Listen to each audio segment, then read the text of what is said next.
Hello, hello. So, today I want to do some kind of presentation of a game called ARA History Untold. Some of you might know about this, some of you might not know about this game. It's a forex strategy game. Uh, hmm, let's say I do not recommend it to buy it or to play it. Um, it's really a really frustrating game. But for the ones like me which actually bought this game and they do not understand how to play it, or they have some kind of like lots of issues playing that game and balancing that game, I might give you my point of view and some hints on how to play it. Um, and also, I would like to make this video dedicated to the people which actually developed this game and maybe underline some potential issues or some overlooks from their side because there are quite a lot. Yeah, so the game by itself is not balanced. So the first thing you're gonna see in this game is not a balanced game. Uh, the only way to play, and this is I don't think this is my only my opinion. The only way to play this game is to attack your opponents. Okay. You do not have something like in Civilization 6, some kind of cultural victory or scientific victory or something similar to this. No, it's just brute force. You go through, you attack your opponents, you make sure you are on top, and that's all. So I want to show you a game which I was playing with one of the leader. This is I think the best leader in this game is Pachacuti. He has this 10 production in your city for each land force. I'm gonna show you what I meant by that.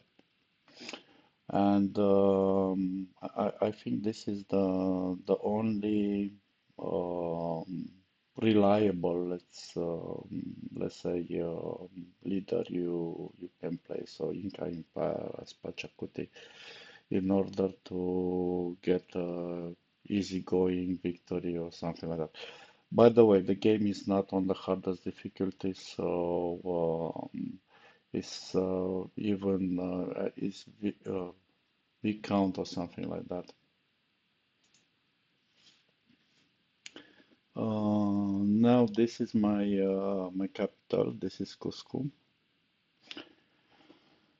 Let me present you a little bit the interface. So there are five main resources. So it's the food, it's the money, like in every single forex, some timber and the materials. These are the base resources you're gonna have in the game. There are quite a lot of resources. So on the other side, you can see here I have my reserves. I have all the resources. This is mainly used for crafting. So quite a few resources. The game wants to actually uh, wants that the player to craft different goods like baskets, ceramic pots, etc., etc. And here is your research.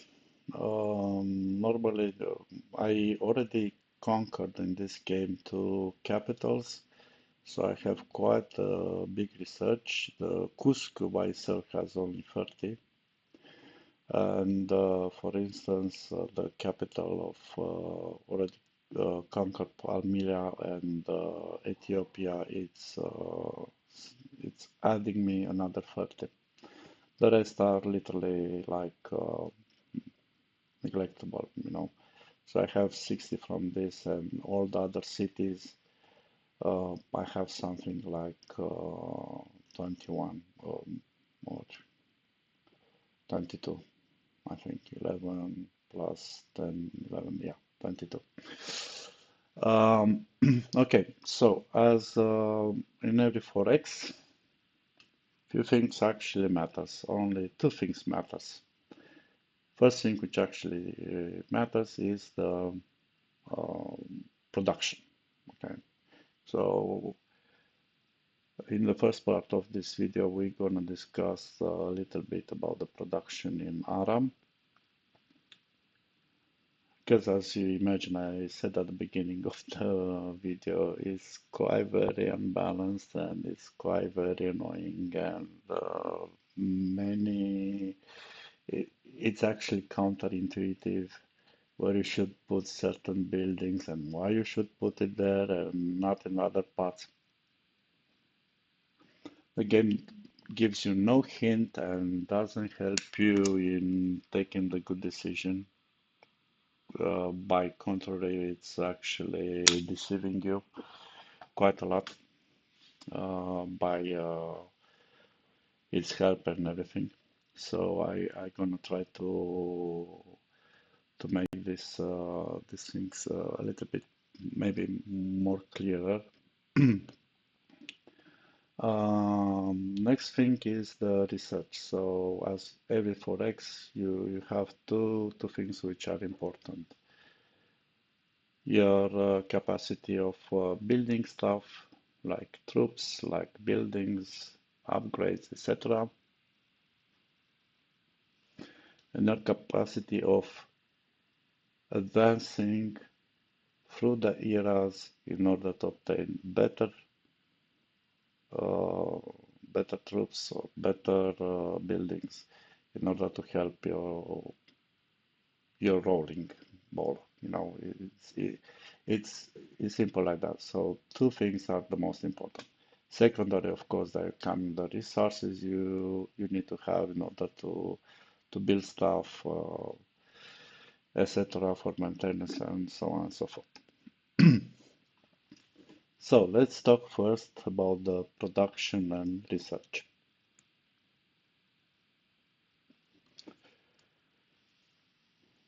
Production. So let's go to a city, go to my capital.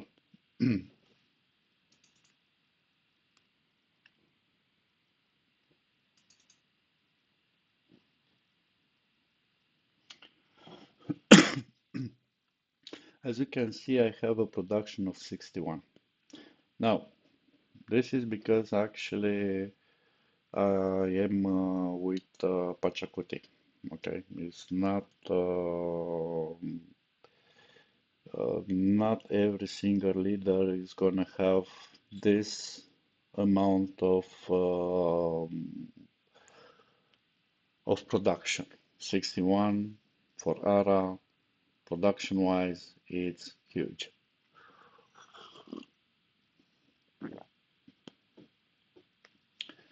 Um, as you can see here, I have a buffer. So the base production literally is 19.1.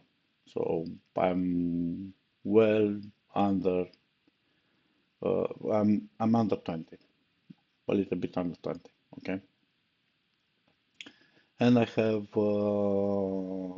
if I if I will be to neglect actually 140% from my land units, something like this, I will have actually almost half of the production I have. So it's gonna be something like 35 or something less. But there are a few things which are important to notice.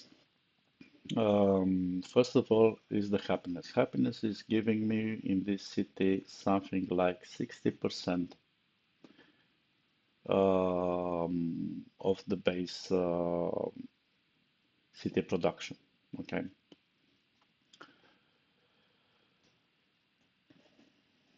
so is the happiness which actually will keep your city producing a lot. This is about the quality of life stats. And this is another thing which is annoying because every time your city will grow, this will go down and will go down so much and you cannot keep up. We're gonna, I gonna talk on details about the quality of life a little bit later on this video. But let's go back to the production. The production of a city, it's actually equals to the build production. So when you are gonna build a new building or something like that, the advancement is gonna go with the uh, amount. So will go exactly with the city production. Okay. The library, if I go to check it in the reliable Encarta, by the way, I'm kidding, which is not quite very reliable at all. And I'm gonna show you that it's not reliable. Library. So this is one of the improvements. It costs actually 300 production to build it. What it's saying, it's gonna give you something like technical knowledge. I hope this thing is okay. Okay, so um, now the troops also cost money. Sorry, cost production and so on, different amounts. So the city production equals to the build production. Um, next thing, the city production will give you the base for calculation other derived production. So you have this, the game concept is as the following. You have the production of the city, and overall, you're gonna have some derived production on the line. Again, on Encarta, this is quite very incomplete, but if I go to production to make the things a little bit much more clearer,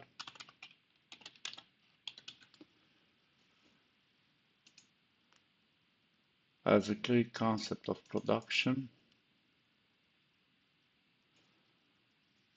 you can see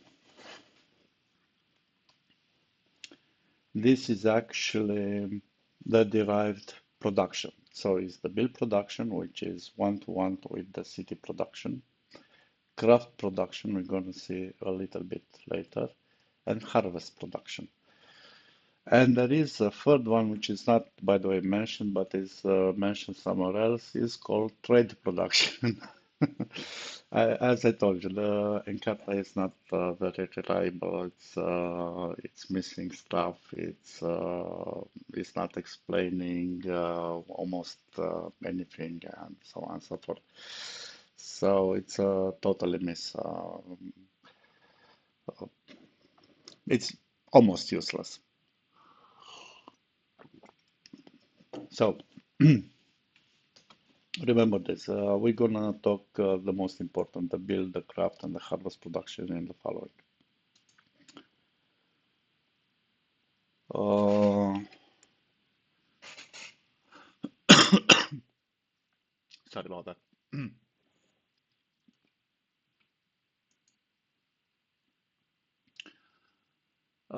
As the build production, so it's one-to-one. So my library here is gonna advance as with 61. So this is the build production. By the way, the build production, if you have a cube, like I have here, I have the watchtower text and so on, will not the overflow of the production from the library. So if, for instance, in the last turn, when he says here he has still 2 turns to go, uh, will not overflow to the next building.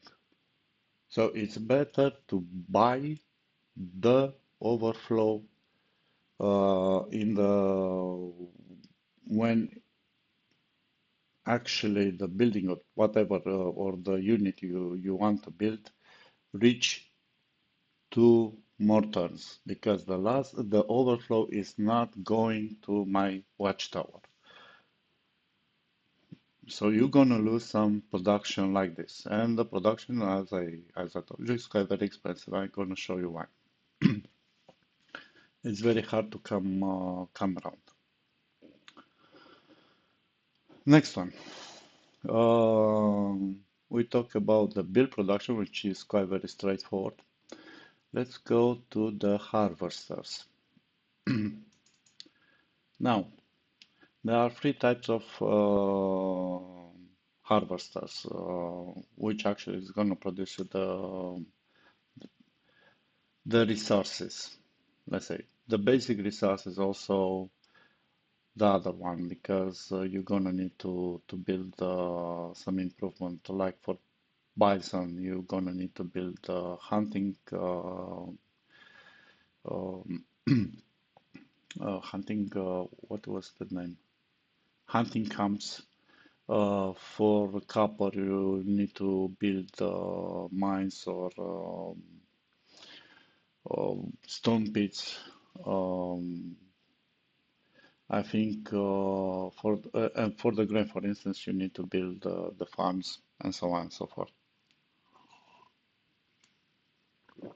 The logging camps, on the other hand, they'll produce just timber and nothing. There is nothing special about that. So the farm. Here I have a farm which is built on top of a resource, so I can select between grain or food production. Now, as you can see, my farm has a very, very huge production, 674. Let's see how it is composed.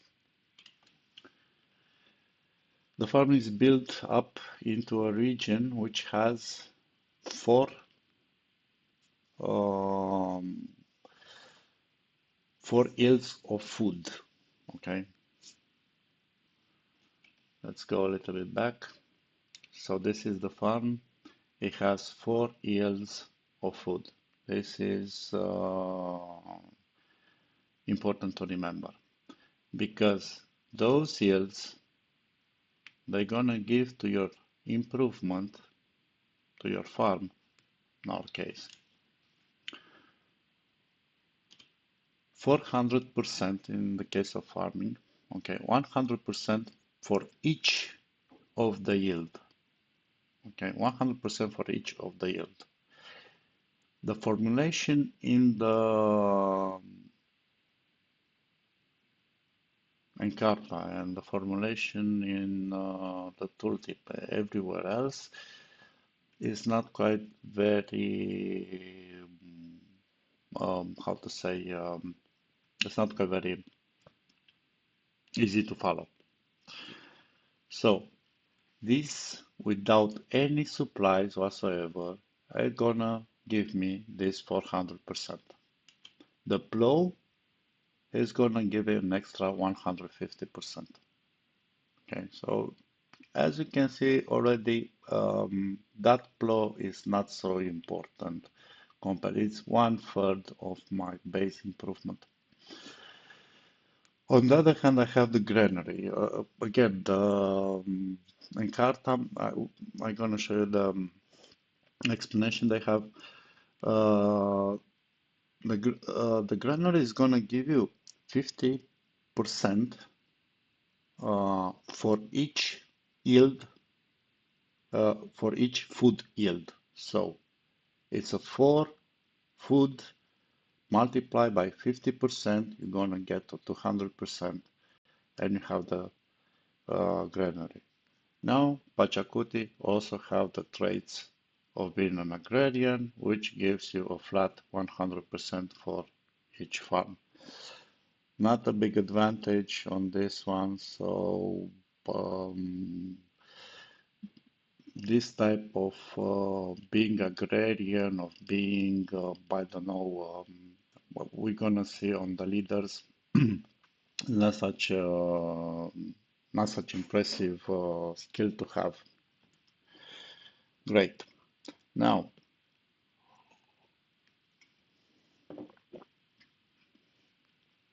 the farms and at the level of harvesters, it's only the farms which have this property. They buff one each other.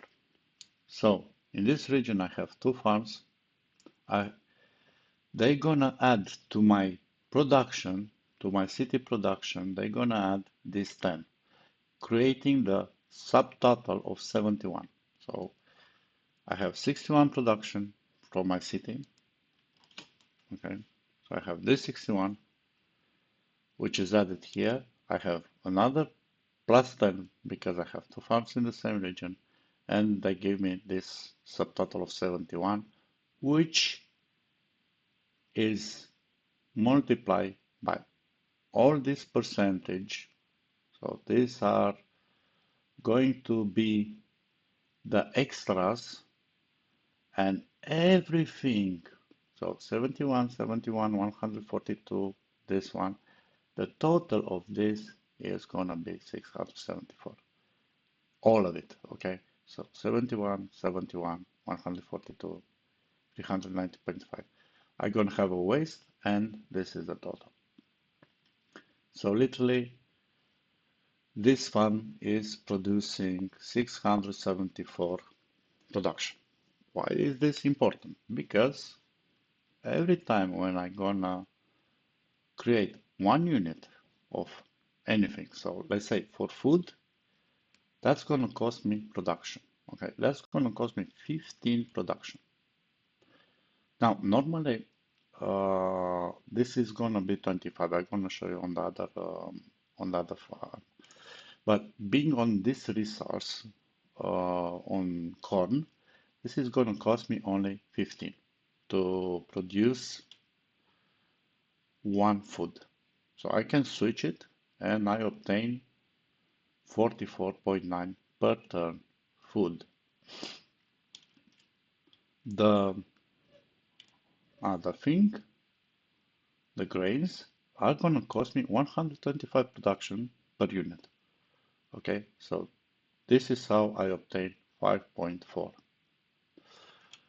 per ton. So this is important. The base having actually this huge production for the harvesters is important, extremely, because literally without the plow, I'm gonna lose 150%. So if I remove it, it's not so much. Okay, if I can to remove it.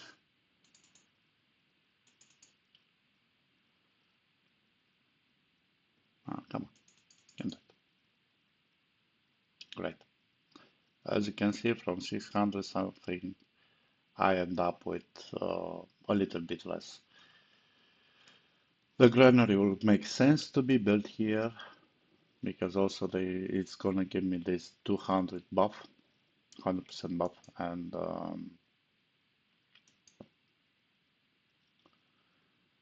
so on. So this is important to know about the farms, the first harvesters. They are very good in clusters. So let's go actually to my next city, to my second city over here, and check another farm. This has only two. I built this for actually for the wool, and I create those farms, the food farm for. As you can see now in this city, my though it's quite very big, so it's level 6 already. I have a very small production. Okay, I have very small city production. This production is also the base for calculating this harvester.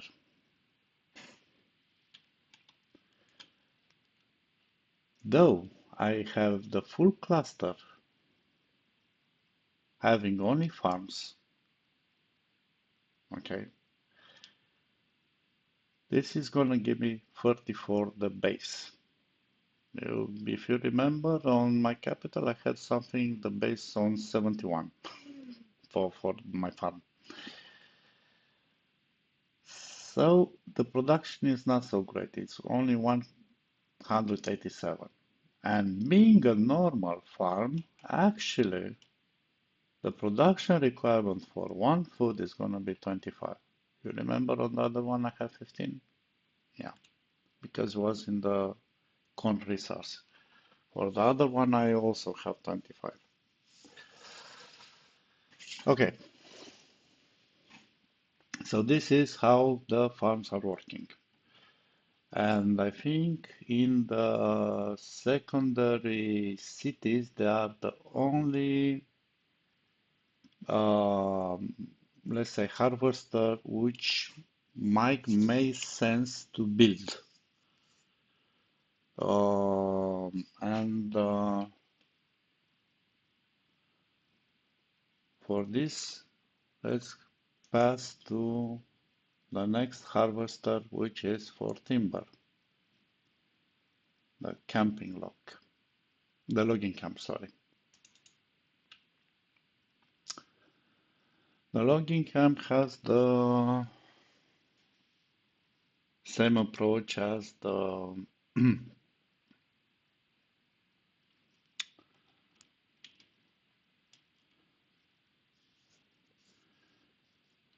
as the farms.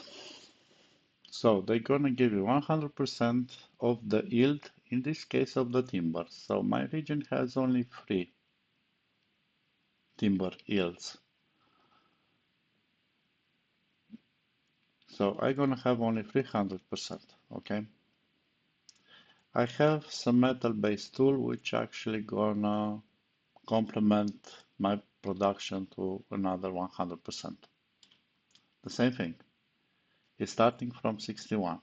It doesn't add up add any other potential harvesters like another logging camps. So the logging camps and the stone pits can be built independently one of each other. The only thing you need to make sure they're gonna have a good based yield on the region you build up. So the best region I had in Cusco was this free yield timber. That was the only one.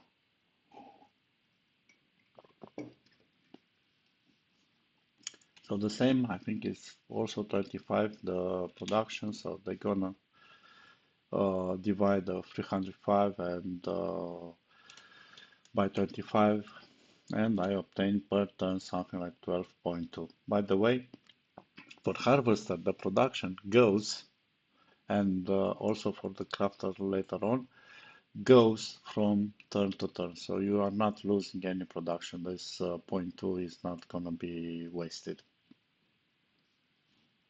which is good. They can do the same thing for the buildings,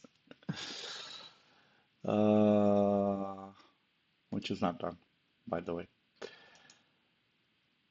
Now, let's go to stone pits. The same thing, okay? This one has a 4 yield, so independent. It's based on my city production. It gives me 100% base improvement per yield, so 100 per yield, and with the metal tool I reach 500, so I receive something like 300. The same thing, it cost me 25 production to produce one material, and I arrive something at 40.6 materials per turn in production in this city.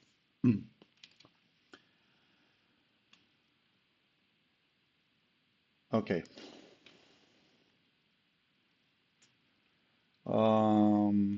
This being said, let's make a compare with the tooltips.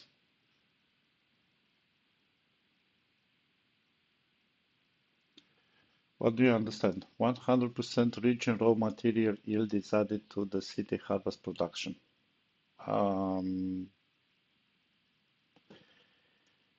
This is not very, no, I'm not a English native speaker, so maybe somebody in the comments can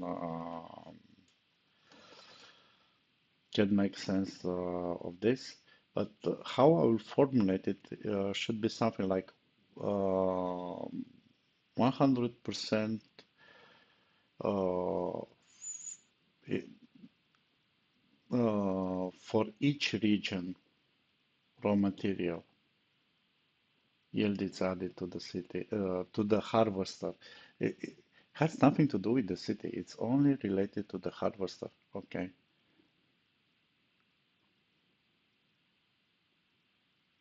And this might be, you might imagine that actually in Akari, that's actually is gonna add you for production, sorry, for material, which is totally false. Okay, it's not adding 100%. No, it's literally I have this production on my stone pit, and from my city production, I derive a harvester production, and I gonna have 4 multiplied by 100%. Okay, so it's gonna add me 400% from my city production plus my city production plus the bonus I have maybe for adding some supplies.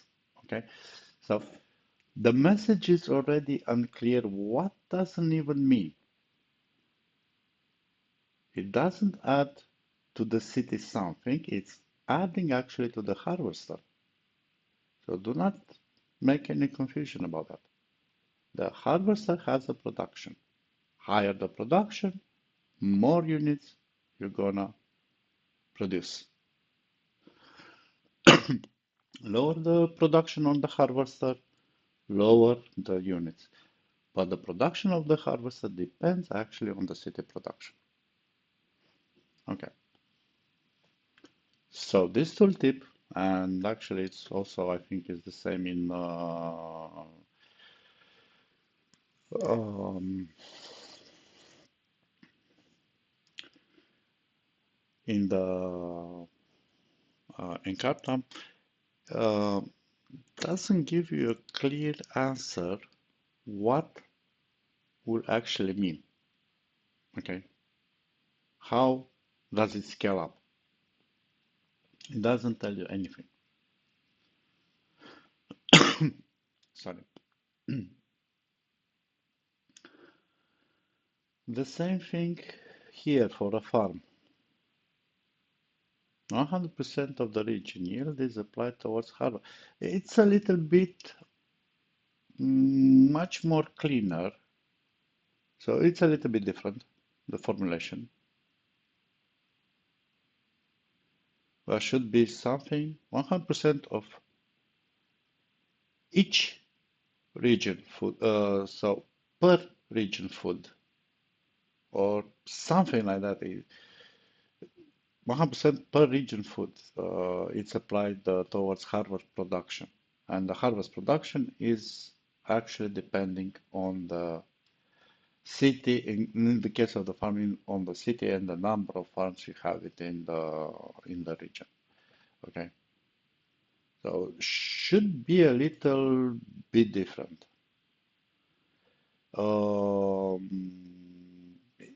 The these formulations they are not quite very helpful. Maybe an example should be necessary um, in the Encarta. Or, okay, you put that. You give a good definition, and after that, or anyway, those definition needs to be revised, in my opinion. And after that, you give an example of how you actually calculating this. So the player knows, okay, I should do this, I should strategize like that, or do something. Okay, let's check the tooltip for the last one, the same thing. 100% of it's actually um, it's actually quite a misformulation because once your city is graping a region, you're gonna have this yield produced by the region without any improvements whatsoever. So by default, just oh, owning a region into a city will give you free food, free wood, two materials, and oh, what is wealth? Okay, coins and four coins. Okay, so this is automatically giving you, and it might create you the impression if I'm gonna build this one, it's gonna give me another free wood. No, it's totally false. It's this one, this improvement, it's actually giving me 12. Okay, which has nothing to do with this. It has something to do with this free, but you do not get through a multiplication to that one. You need to take into account the city production, and after that to multiply by at least 400 plus the improvement, so 500%. So you multiply by 5 and you divide by 25 and you obtain the correct result. But from the tooltip, you do not deduce this. It's totally misleading. Okay, it's totally misleading.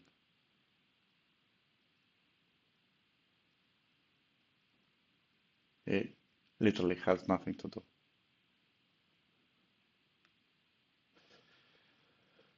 Okay, so now hopefully that it's much more clear about the harvesters. Let's go to the next one, next topic, which are the crafters.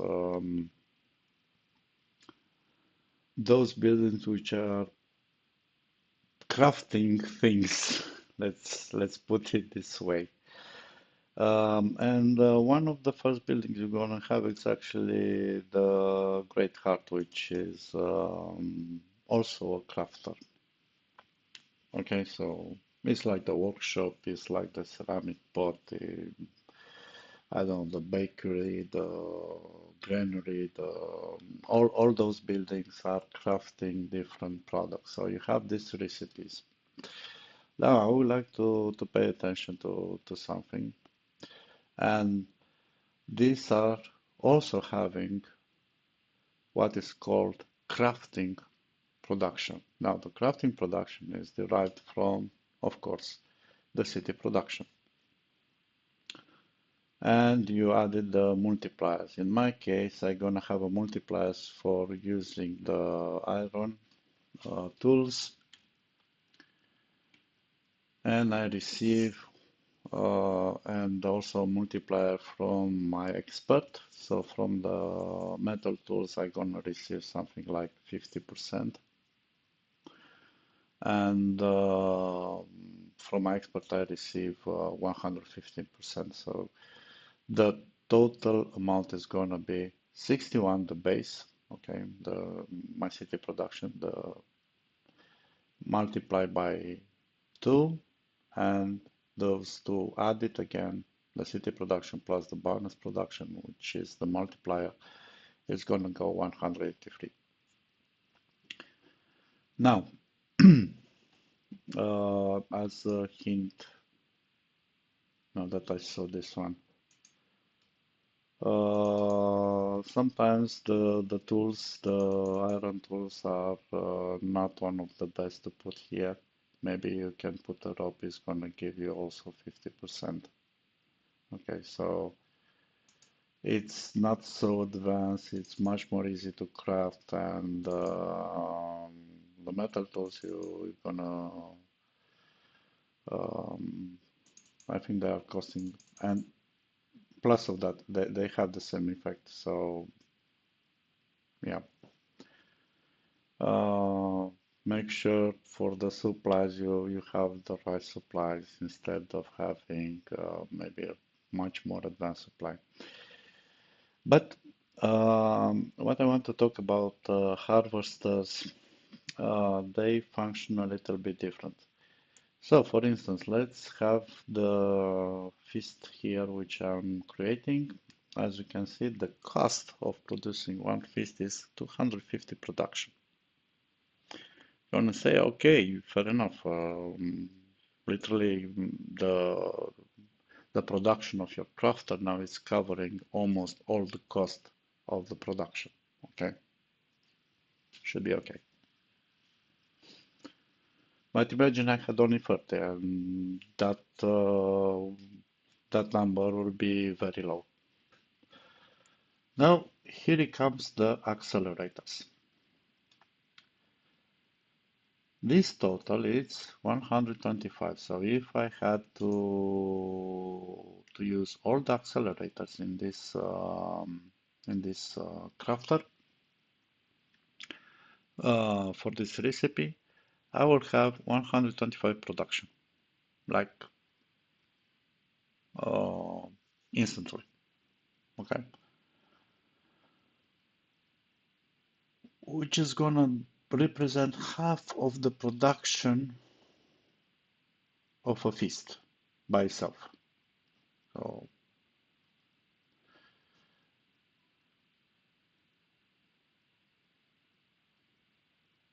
for the great heart, for this one,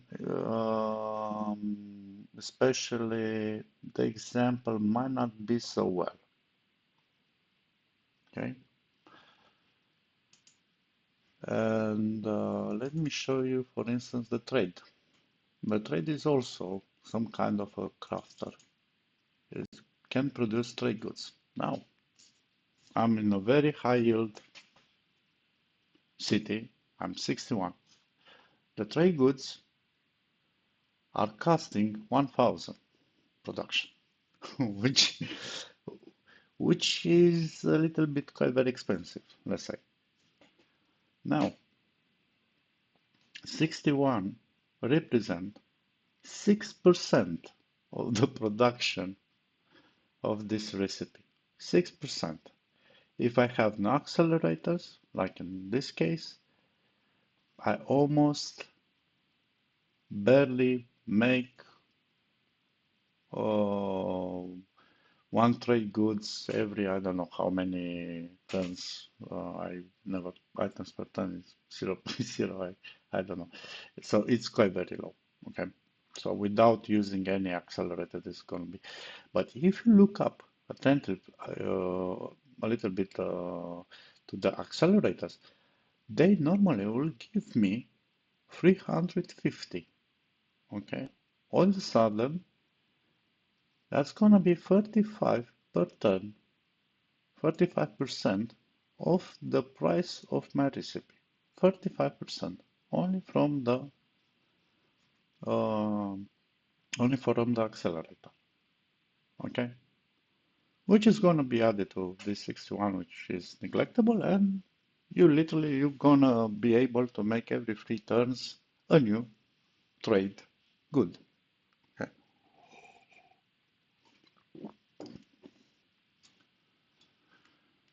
Uh, but actually, I kept the crafter usually in the low yield, low production cities. And why? Let's have the following example. Okay. This one, yeah.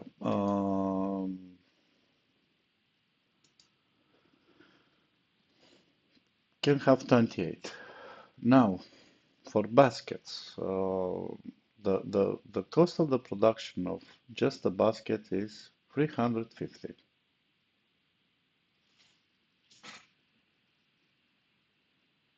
Okay.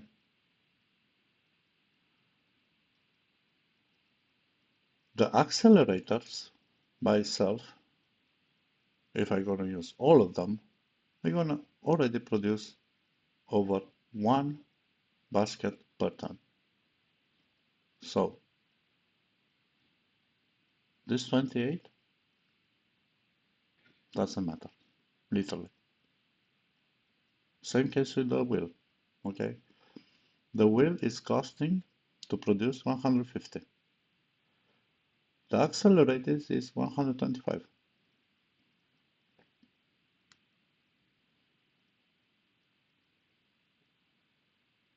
So literally it produces almost one every turn. The rope, okay, it costs something like 250.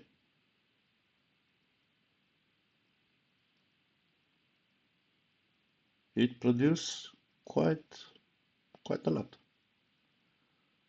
So the wool, the this is actually only from the accelerator. I have 400. So I'm producing 1 point, I think 5, something like that, only from the accelerators. The rest is neglectable. The contribution of my crafted or the workshop is literally almost zero. You go in much more advanced. For instance, a total of this one. So a plow, it's gonna cost me something like 1,000, I think, if I'm not wrong. Yeah. And all the accelerators by themselves, they're gonna produce me 400 plus 600, so 60% of a plot only by the accelerator. And the amount here is becoming lesser and lesser and lesser and insignificant compared to the cost of a recipe. So, should I build any crafter, any workshop, any, I don't know, blacksmith, anything in my capital, which is my high production city? No, you should never, you should reserve all the time the space for harvesters in your big cities. It's exactly the opposite as you're gonna play any other Forex game. You're gonna put your industry in the capital normally into a Forex game. In ARA, You do not put your industry. You are wasting space with the industry. The industry by itself, it has a very low production. And second of all, the recipes are costing quite a lot, and the accelerator, they're gonna do the job. So even into a secondary city which doesn't have too much production, literally is struggling with production. Um, the the manufacturing of my recipe is working, and it's working quite very fast, quite very okay. So uh, as a hint, you put the everything which is crafting. If it's not giving you, of course, for the city some kind of a buffer, you put you put it in the secondary cities. Okay, so these are for the craft. Now you're gonna say, okay, but you put this trading post, which actually is crafting trading goods. Um, yeah, but it's gonna give me also 10 prosperity to my city. So this is why the trading post exists in my capital. I do not have any workshops. I do not have anything in order to produce recipes in my capital. I don't care it has 61 production. Okay. I need to put more harvesters here. I need to put more farms. I need to put more logging camp. I need to put maybe more stone pits or mines, etc., etc. I want to keep this space just to accumulate resources. You always keep your capital, your big production city to accumulate resources.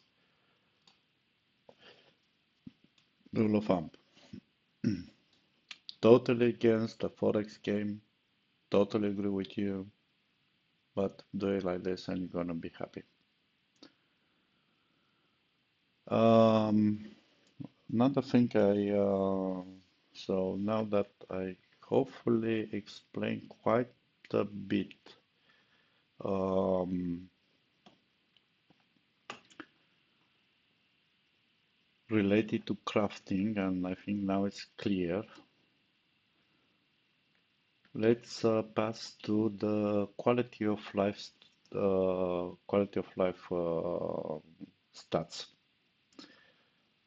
Now, this quality of life stats, you're gonna start it at the middle line at 50. They don't give you any buffs. Now, I said the most important in the Forex is the production. The production actually is buffed by the happiness, and the research, which is buffed by the knowledge. So these two are the most important stats you want to take care of to be very, um, let's say, to be maximized in order to get the best from your city. So for instance, for a happiness at 100%, I'm gonna have 100% extra production. Okay. With the knowledge of 100%, I'm gonna also have 100% extra research from the city. So that's why my city is at plus 30. The normal production is literally almost in existence. It's 16. Okay. So keeping the research up, you're gonna need to have a good knowledge. Keeping your production up, you're gonna need big happiness in your city. Now there is a problem.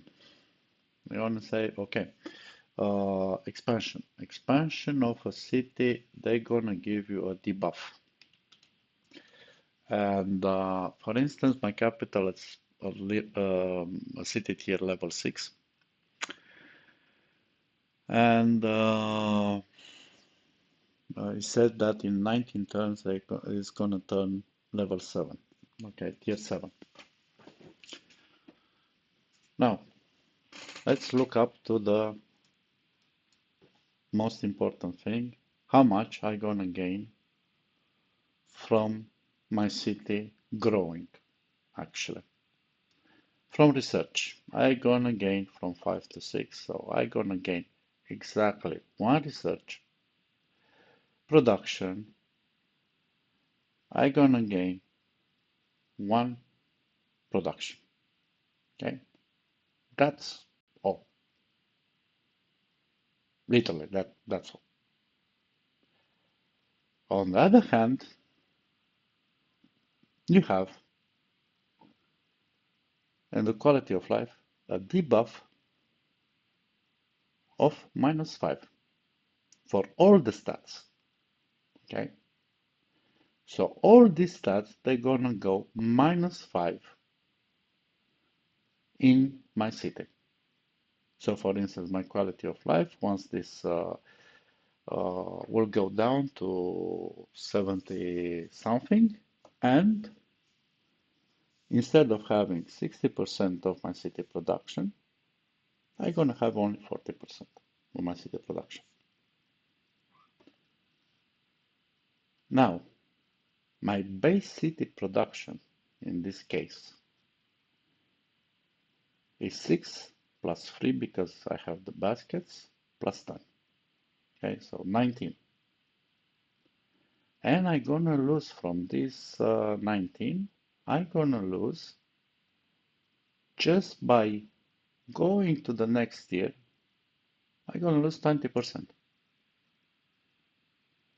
from 19, which is gonna give me a debuff of 3.8.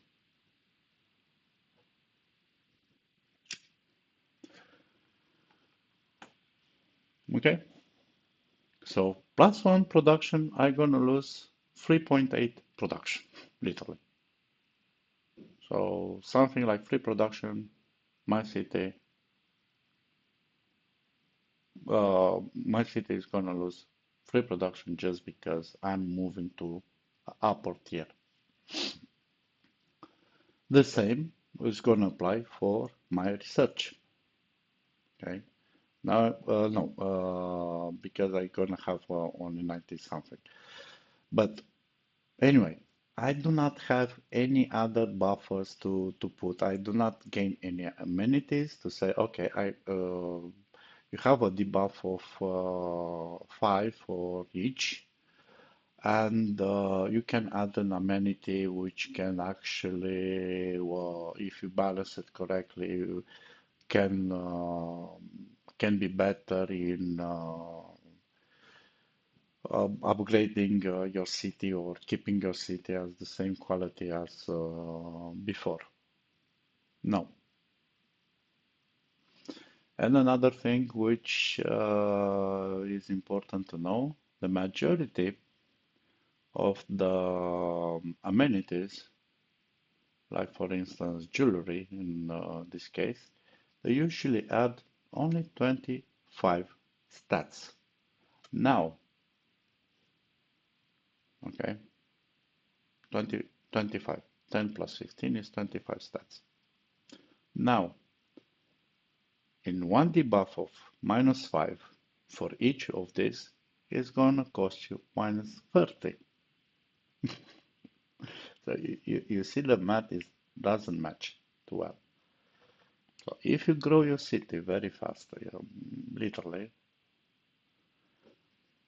you're gonna lose all your buffs for city production, for research. So you're gonna have some big cities in which you cannot build fast enough, in which you cannot produce or extract resources, necessary for whatsoever you want to do, and literally you gonna crash your city to the ground. So you don't want. So this is a very, very important. I do not know if the developers of this game actually thought about this. Uh, you do not, you don't want to grow actually your cities. So it's again something I saw that many people are frustrated about. The quality of life, they are going extremely, extremely fast down. So this -5, in my case, to from 6 to 7, is going to give you a small penalty. Only 30 stats will disappear from my city, like in Finland. But what you want to keep actually is the city small. This is the trick. The extra you receive, it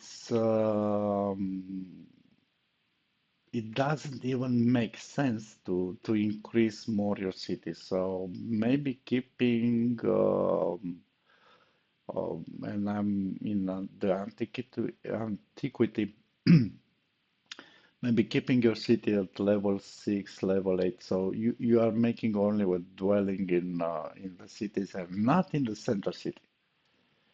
Because a dwelling has this so-called buff, is gonna give you plus free housing if it's built in the city center. No, sorry, +2 bonus city housing. Sucks.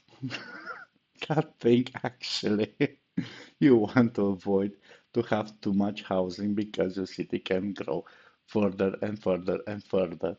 And the quality, the stats of the quality of life, they're gonna go down and down and down. And literally, your city will not be able neither to build, neither to research.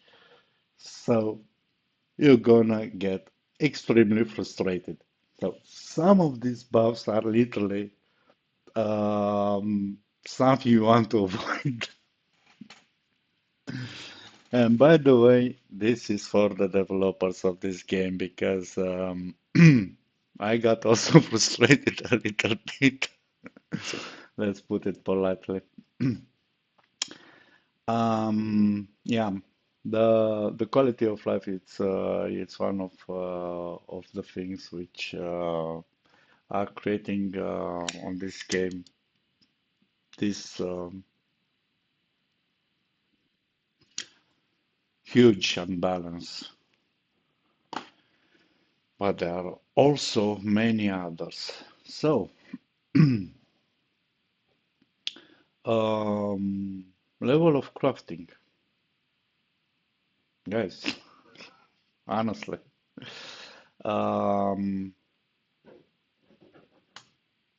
no, no, no. Actually, let's start with something different.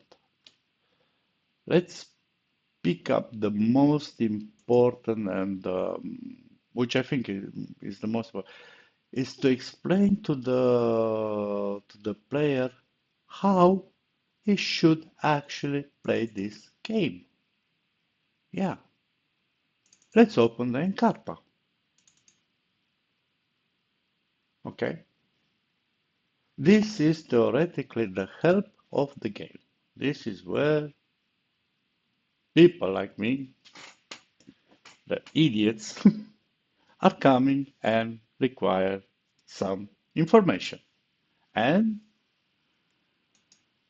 they said maybe this information is true, and so should I plan my cities and should I plan my growth of my empire? Guess what?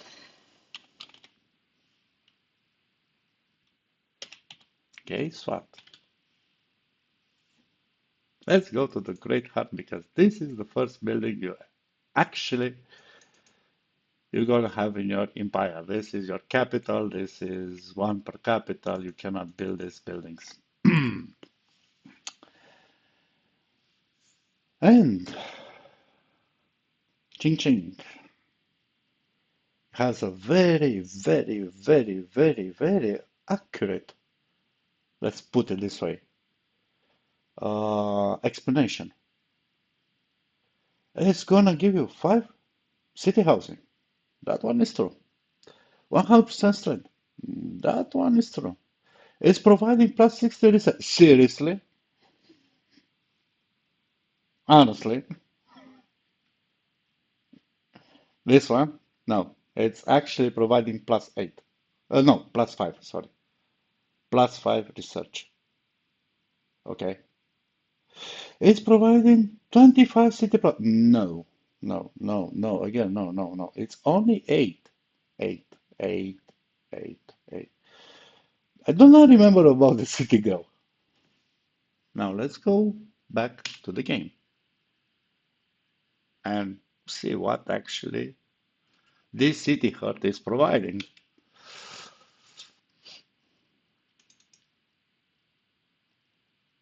Wow. So we open the city hut.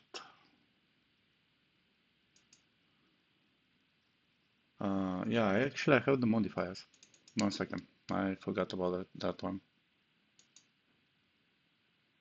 Boom.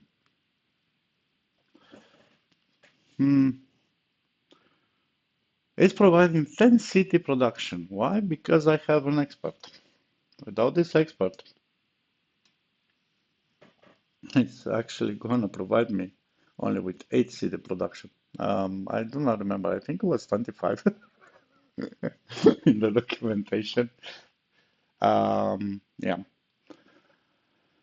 It's providing 1 city cap. I think that part was missing from the documentation. Okay. Um,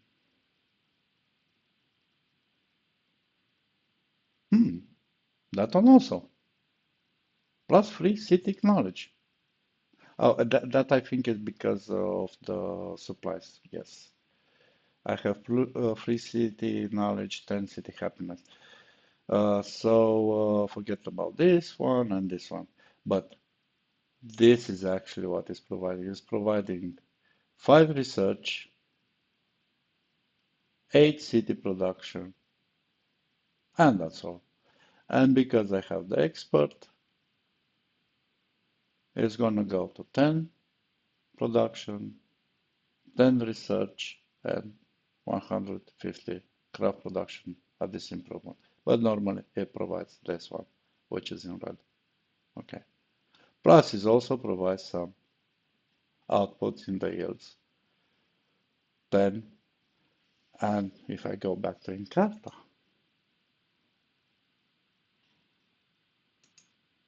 the great Encarta, totally bogus. Totally bogus. It's even explain you this one. So this is totally false. Okay. And this is not the only one. That's the problem. This is not the only one.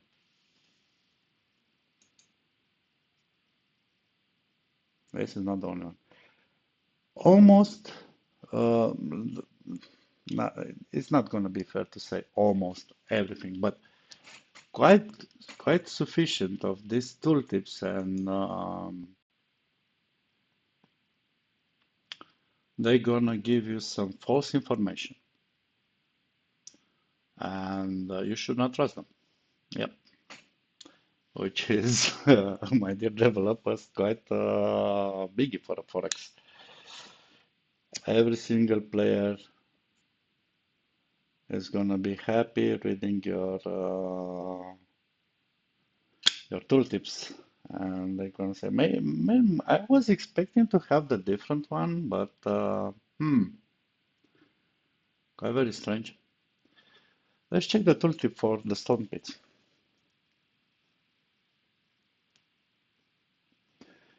They're gonna have 5% 5% craft production to ceramic shops. As you guessed. No. I have here a stone pit and I have a ceramic pot. Actually, I have two in this region, Umbina. And guess what? If I go to my crafter, the ceramic shop number one, and open it, don't be shy.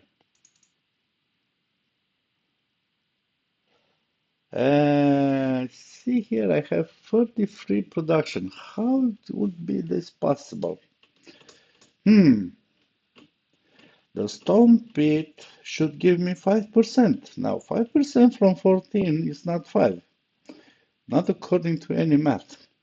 Actually, it's going to give me a flat plus 5 production. Okay, so in case this is for developers, 5% of your IQ is not actually 5. Okay, it's much more lower. It's, you need to make the difference between percentage and actually values. Okay, the, there are small differences. Let's put it politely. One is multiplier, and the other one is just additive. Okay, so my ceramic pot is it's okay. It has this 5 because it has a stone pit next to it. So if I want to boost the production, which is gonna be useless, I just explained in the crafting why you should not care about the production for the crafters. Um, I think that's gonna say everything. So the problem is this 1% and it's not only on the tooltips. It's there are lots of confusion between percentage and uh, so in this culture you can actually choose some traits. And there was when I was playing another game, there was this trait which was seemed great. It was like, okay, one of the best. Was saying you're gonna have +1 research per city. No, +1 research per land force in every single city. And of course, I was playing with Pachacuti and I was having quite a lots of land forces. And I said, okay, this is gonna be a big, big, big buff for my research. Guess what? It was not +1 research. It was actually 1%. The same thing. So sometimes you might have in the tooltip in the explanation, okay, this is a percentage increase, but you end up having the actually a flat increase instead. Or you can get a promise of having a flat increase and you receive a percentage. Which indeed it's a little bit how to, how to put it politely, not confusing, but I don't know. I really have no idea. Honestly. Next one. There are very useful traits like this one. +1 production to improvements. Now, in the region with a religion improvement. So it's gonna give you the impression that actually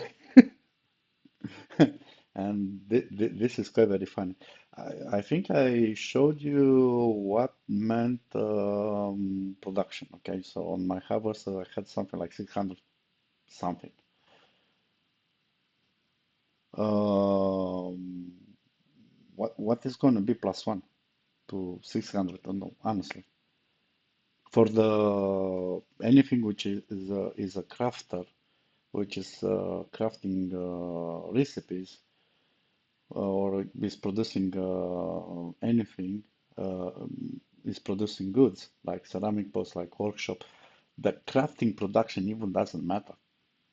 So this is a totally void trait you want to choose. And the majority here, actually, there are some are giving you plus five straight, but on a single quality of life, like plus five happiness in all cities. Great. Honestly, don't care. Um, provides the military improvements with to prosperity. So literally you have something like the dogs are considered military improvement, barracks and the tower. You might have something like plus eight. If I don't know if it's working also for the walls, which is also a military improvement. But honestly, it's going to give you 8 plus prosperity per city. When I'm going to have a debuff if my city tier is going up of 5.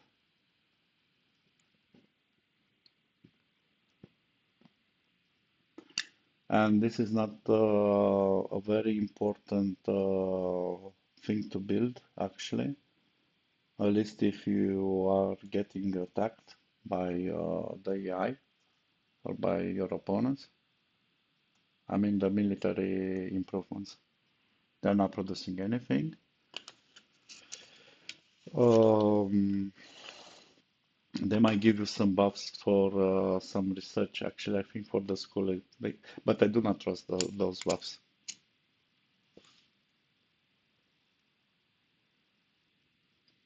So building those might not be quite very obvious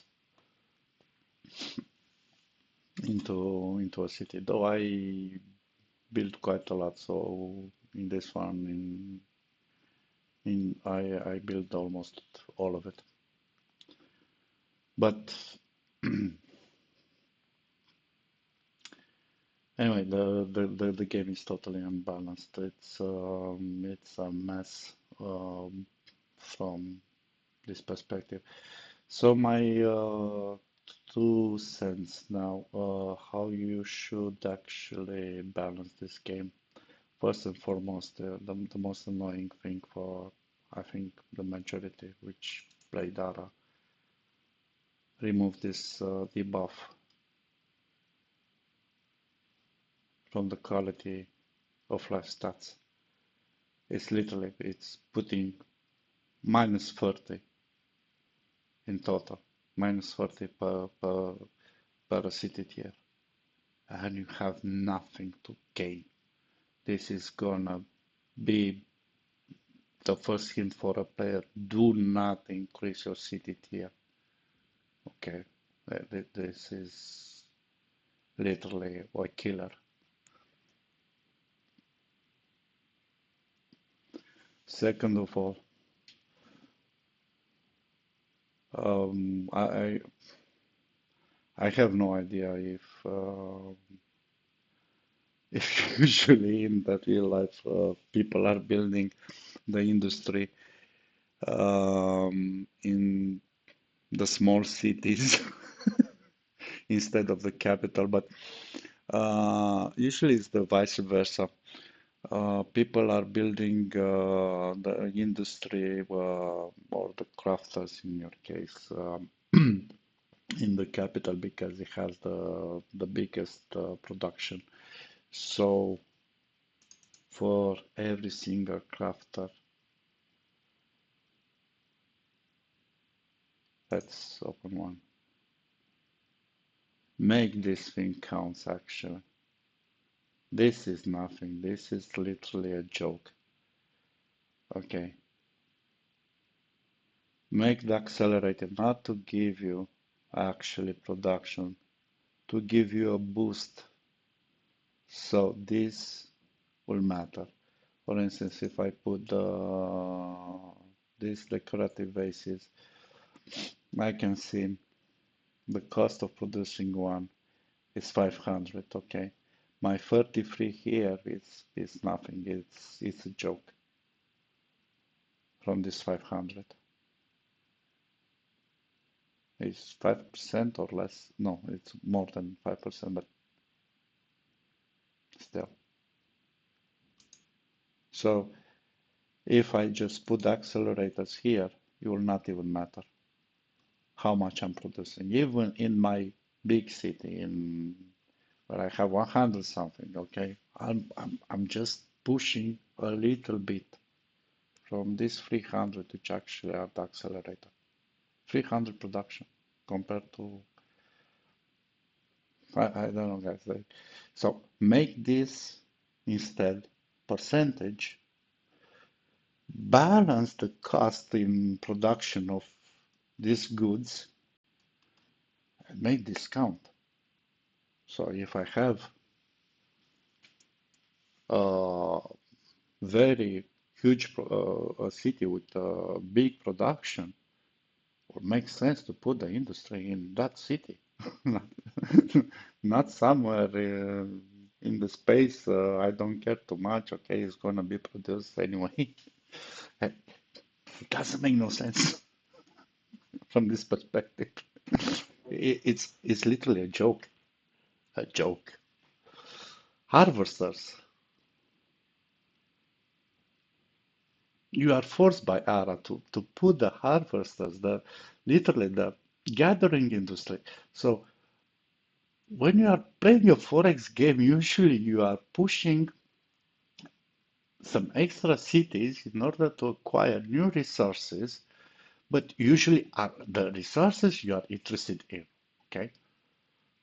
In ARA, no, no. You want your resources inside your capital. Okay. Doesn't make no sense. No sense.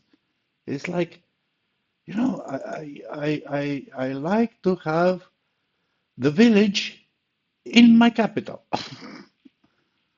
All the village building, all the low tier building, I would like to have it in my capital. I enjoy them in my capital. I should build them all in my capital because this indeed have production. I have 14 materials per ton. It's huge, right? I go to a mine, I'm gonna have much more. This should be exactly the opposite, okay? The supplies, this one should give you production, not percentage. Production, okay?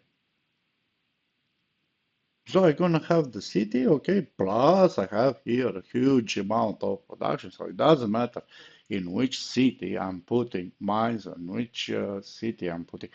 So as a player, I'm gonna go in the secondary city to push more farms, and I'm gonna urbanize literally my capital and industrialize my capital and so on.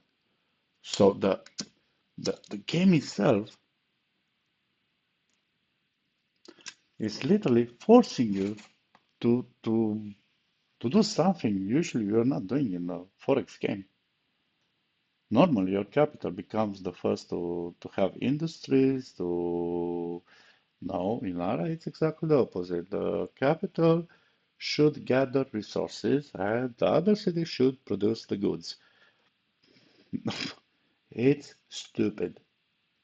Literally, it's the most stupid thing. So, quality of lives, debuffs, which literally kills your cities. Put those debuffs for instance, like you put it on the mine, put those debuffs on buildings. Okay.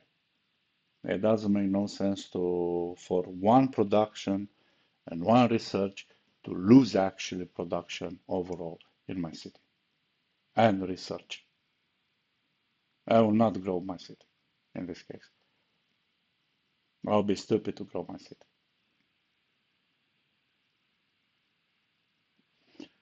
Anyway, um, so this is ARA. This is ARA.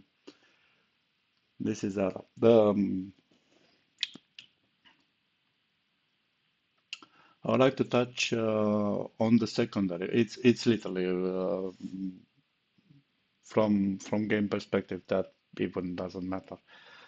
So as I told you, the only thing the only play you can have with Tara it's military. You need to conquest all the other capital because you have the great hearts which gonna give you also the research you need to push through. They're gonna give you the production. You're gonna have to harvest new resources, etc. So literally, this is the only way this game can be played. Okay, go conquest, go war. This is not another way. But it has a joke of diplomacy. Of course, we have diplomacy. We have diplomacy, guys. There is a diplomatic thing here. Very nice, very nice, very nice, very nice. And you have relation, which actually have nothing to do with reality, but you have some relation with some guys, which doesn't matter. Those are the guys which actually I killed. Um, and the diplomacy and trading is some kind of a mix. You have few actions. All the actions are the same. Can declare war. Multiple types of war. That's gonna cost you a little bit of um, prestige. Now, with my army, usually it's sufficient to declare a skirmish and I'm gonna take its capital instantly. Um, I don't, I really don't need to go to war of annihilation or something like that. Also, just because I'm touching now, I think they are the Mexic, yeah. So just because I'm touching a city, no, I cannot see a declaration of war for Mr. Benito Juarez. Too bad. Um, I can declare a war of expansion, which also cost me quite insignificant amount of prestige, and I literally can take the capital also. Yeah,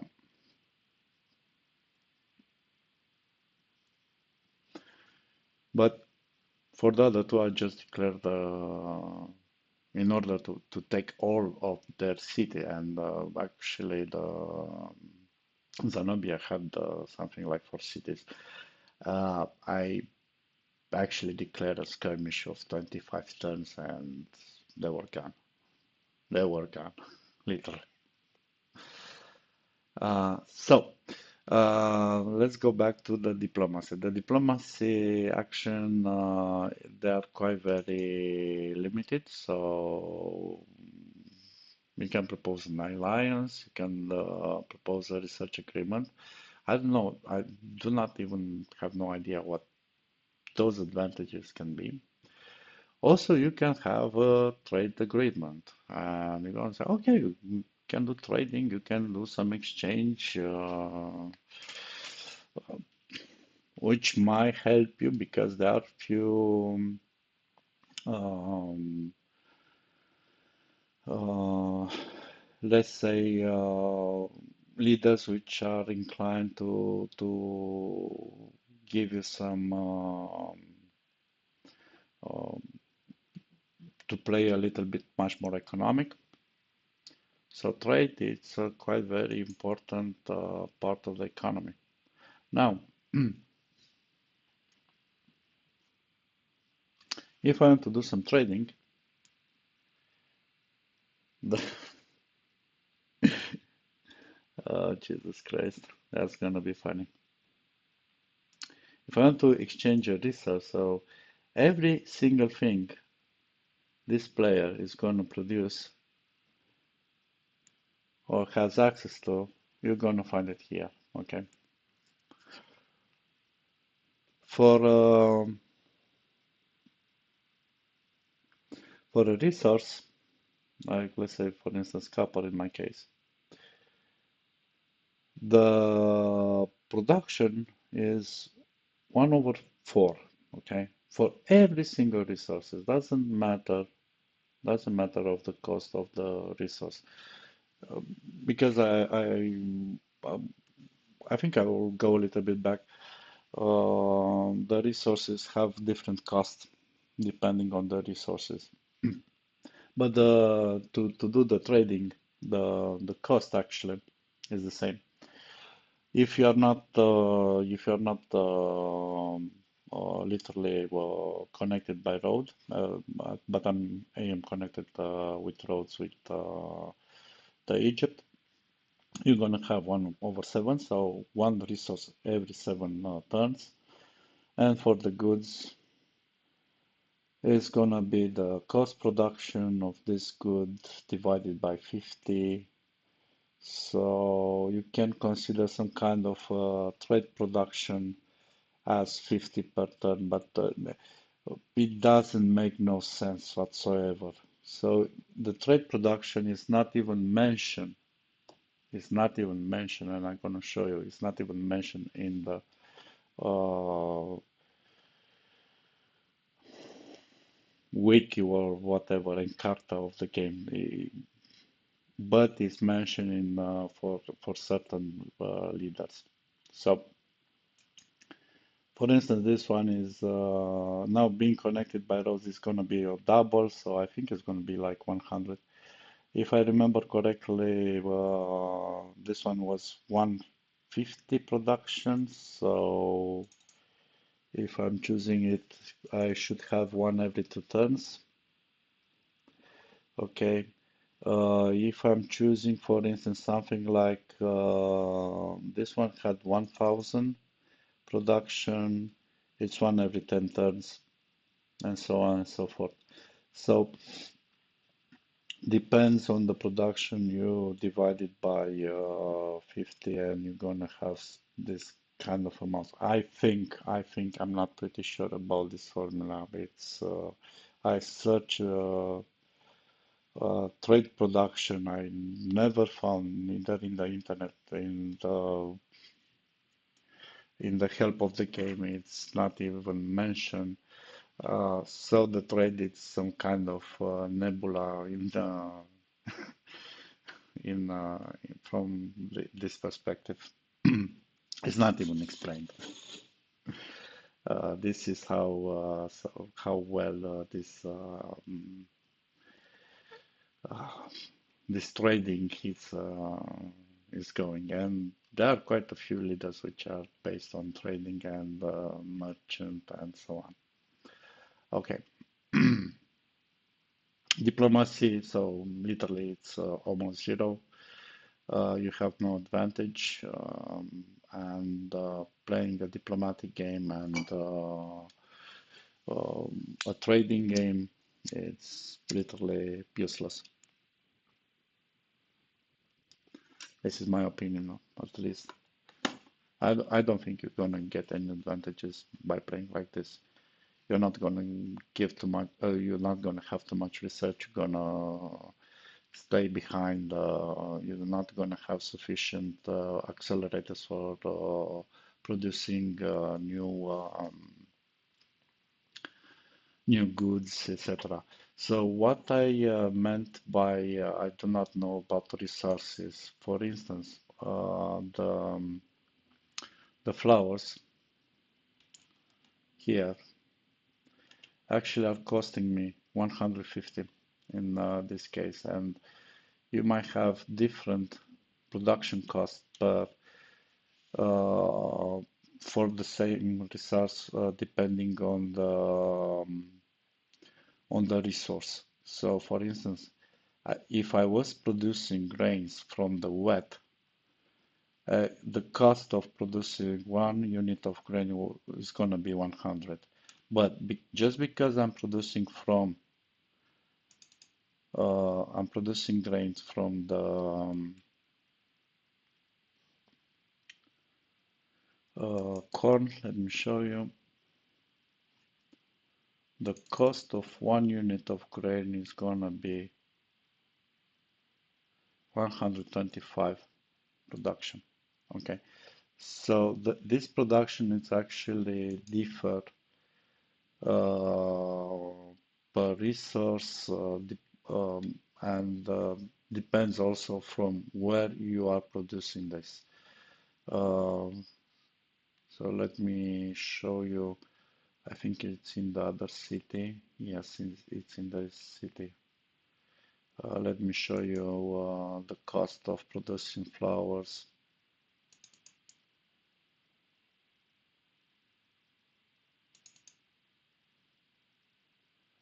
So for producing flowers, the cost of a single unit is 150 production. If I would like to produce spices, I can produce spices. If I switch the production of this farm, it's gonna cost me only 75. Okay. The same thing for the saffron. I hope I'm pronouncing correct the name. It's gonna cost me also 75. But also I can produce the same resource from a different um, like the grains. Let me see if I find another uh, type. It's not cacao. No, I do not know.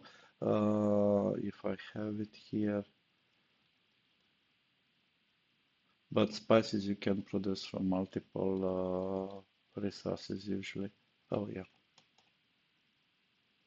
I think this one. Yeah. So it's the same price in this case, but still, for resources exchange on the trading, I have no idea what is the cost of a resource. If it's or if it's something like for each resources you're gonna pay this amount and that's all.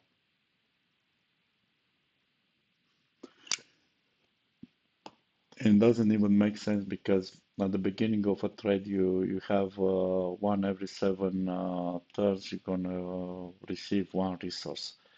Uh, actually you want to use in some crafting and yeah, but it's better to buy the final product if the opponent is actually producing that one.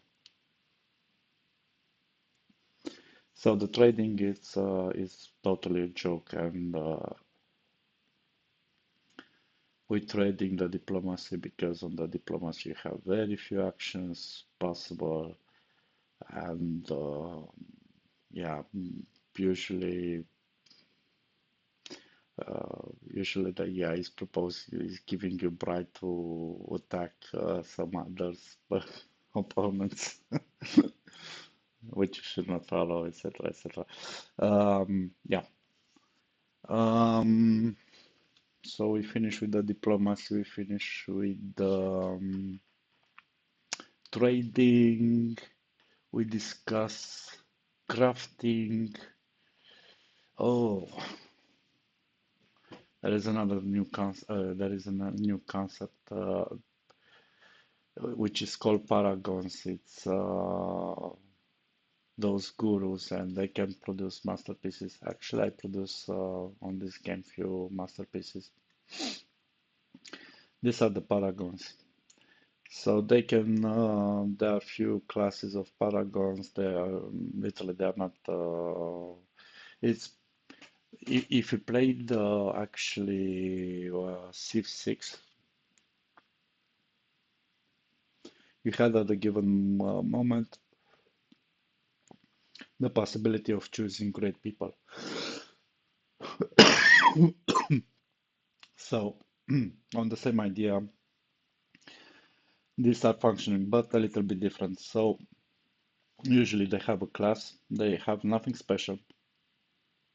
So, every single, if it is a scientist, they're gonna give you the same, doesn't matter which is the paragon, they're gonna give you the same advantages, and they're gonna produce masterpieces, literally. Uh, or you can use them to produce masterpieces. I can put it. I have three great hearts, so I have empty slots for paragons. I have altars. Uh, what the paragons are giving you actually? Um, the pioneers. I think maybe the Encarta has something correct on this one. Come on. Uh, I did too much fun of this Encarta. I'm sorry. I'm sorry, guys. I'm apologizing. I cannot stop it. Um, hmm, Paragon.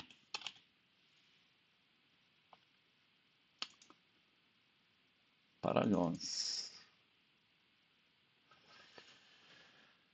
Okay.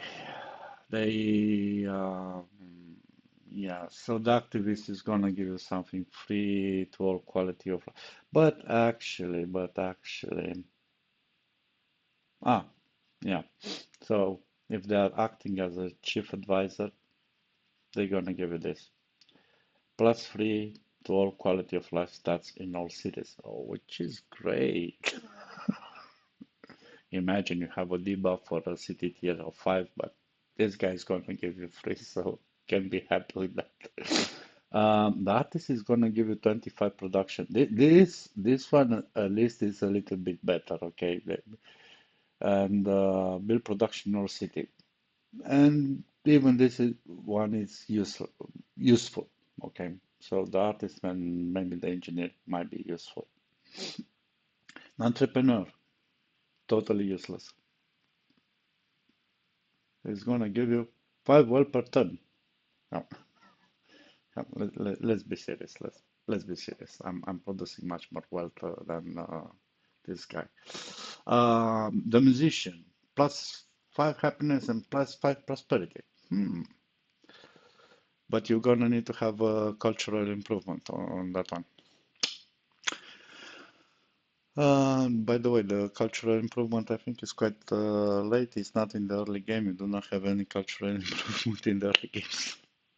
The Pioneer is gonna give you 10% growth. It's exactly what you want to avoid. Fast-growing cities. The Prophet don't care about religion. The Scientist is gonna give you 2 research per turn in city with the science improvement. This also might be good, that this is give you a +2 straight science in all the city with the science improvement. And then when you're going to want to do the scientific improvement, it's a very important thing. The strategist, nothing. And the writer is going to give you 10 knowledge.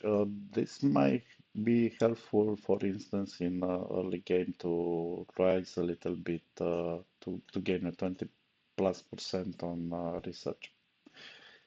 But anyway, that research, I think, in the uh, secondary city is gonna go to waste because of the rounding. Uh, so the writer by itself is not very. It might be some kind useful for the capital or something like that. But other advisors, blah blah blah. So yeah, well, this part is giving you certain bonuses, but literally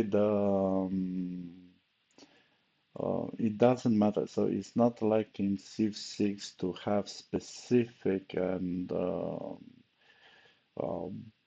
advantages for a certain great person. The paragons literally doesn't matter who you take, you're gonna have the same advantages, and you can create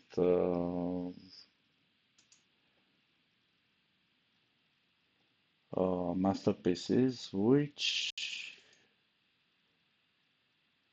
they're gonna give you some kind of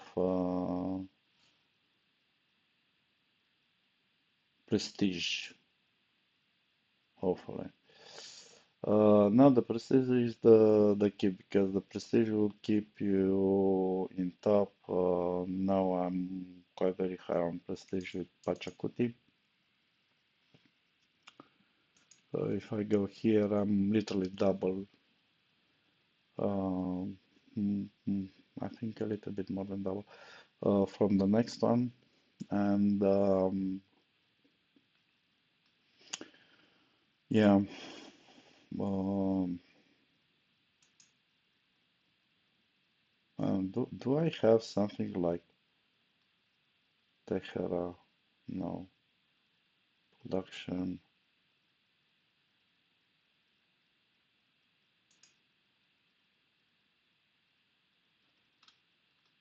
I think I, wow, wow, how much production do I have? This this cannot be actually. Maybe they are taking into account the production for the harvesters for everything because indeed on those I really have, but this is not saying almost anything about the health um, of the empire, let's say. Statistics actually how much you can produce. You have this, they might be a little bit useful, but anyway. Um, we discussed about this one. We discussed about paragons. We discussed about, I think, almost everything. Yeah, by the way, the research is done in 3 acts. Each act is having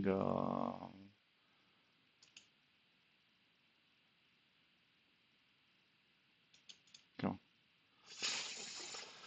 each act is having four, let's say, periods, and I literally research everything with my output um, in this game.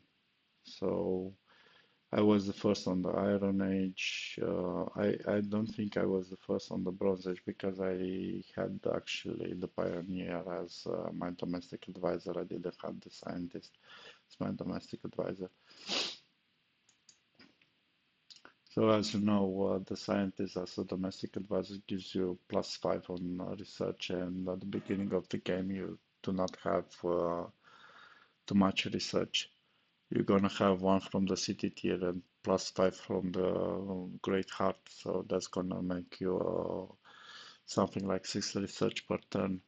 And having the scientist in your domestic advisor, not in your general advisor, they're gonna add actually +5 is gonna double, almost double your research, which is a big go in the early game. So as I was saying, there are 3 acts, um, and I think the last take is costing something like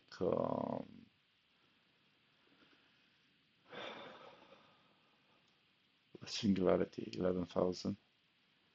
And at my current level, 81 research, okay. At my current level, I might, let's say I will be able to research this in 142 turns. But if I was to play, to continue this game, um, I think I'm gonna produce much more research, especially I intend to take more capitals and yeah, um, and maybe make more cities and build every single research facility in those cities. But uh,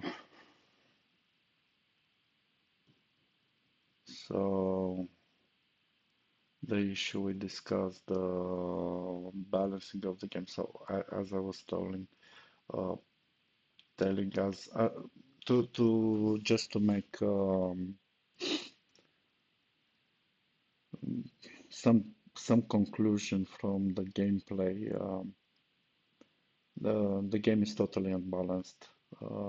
It's literally against everything you would like to play in the forex. So it's not obvious. You should not expand your cities. Um, it is not. It is not obvious that the only play you can have with this type of games, with this game, it's actually going militaristic and go for conquering. That's the only way you can play this game. That I don't think it's even try to play something like peaceful or you just go attack everybody else. Yeah. It's not usually I prefer something like scientific victory. This might be much more fun, but no, this game doesn't offer this type um, of aspects. Yeah,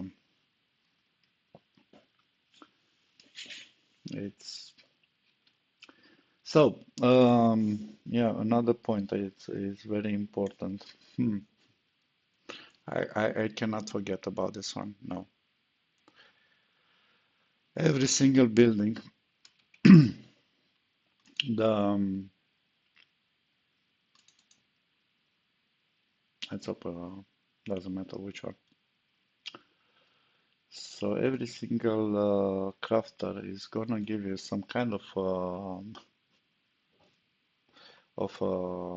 buffer, let's say. So for instance, the apothecary is gonna take, which is a crafter, okay? It's gonna give you something like I really hate the term of crafter. Let's say a workshop, okay? Not to be confused with workshop itself. So all these workshops they have so these buffs, okay, from being in the same region with a scientific or governmental improvement. they're gonna give you 25 craft production. Now, we just discussed a little bit when I was explaining the crafting production. It doesn't make no sense. That one you can just throw it to the trash bin. Okay, so every one of this one, imagine the bakery is giving you free bonus food. Wow, that's a big wow for the commerce improvements in the region. Mm. The blacksmiths is gonna get 50% craft production again. So everything which has something like craft production, you just can't throw it to the trash bin. It's literally doesn't even matter. So the game is creating you the impression that if if you are planning your workshop where they should be, you're gonna be in the top. No, no, no, no, no. Do not even bother with those. As a hint, do not even bother. Do not even bother because they do not matter at all. Okay, they do not matter at all. You have something like useless today, useless buildings, useless building. 25 harvest production, 25% as a multiplier, 25%. My plow has something like 150, and plus of this building, okay, the stables, is giving me a debuff of 5 city health. It's producing what? Rope, okay, I can produce it in my workshop, and the carriage. I'm pretty sure you want to put a carriage because it's going to give you 10% city production. 10% city production. In the quality of life, it's going to give me something like a debuff for the health and a buff for the city prosperity. Just because it's giving me this debuff for the city health, which, by the way, the city health is controlling the growth of the city, is gonna give you 100 city growth. This is not even, how to say, uh, it's not even trying to be symbiotic. No, it's exactly the opposite. So it's killing your city growth, but you have 100 city growth. Okay. If I go in my capital, I think it's not gonna be 100, my city growth. So if I go to Cusco,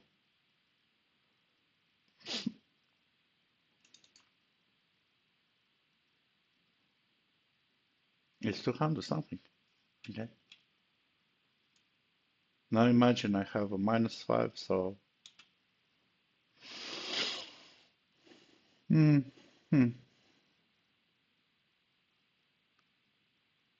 I don't think I gonna need that debuff.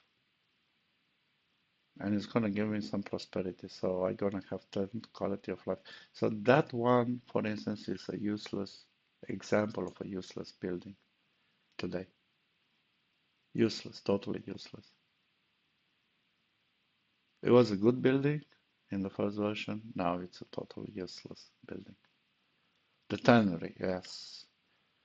There are these groups, the tanneries um,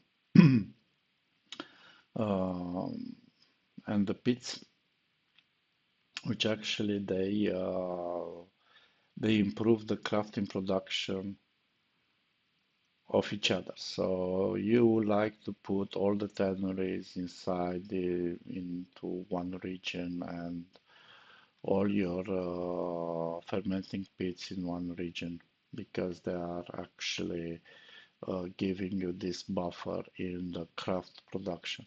Now, again, the crafting production, it's bogus. Okay, it doesn't matter in producing anything. So I think I have a fermenting pit by mistake into a city. It was not me who built it. Can't imagine I'm building this useless nothing was cool. So let me show you. Yeah, I think this is the one. Yeah, it has this.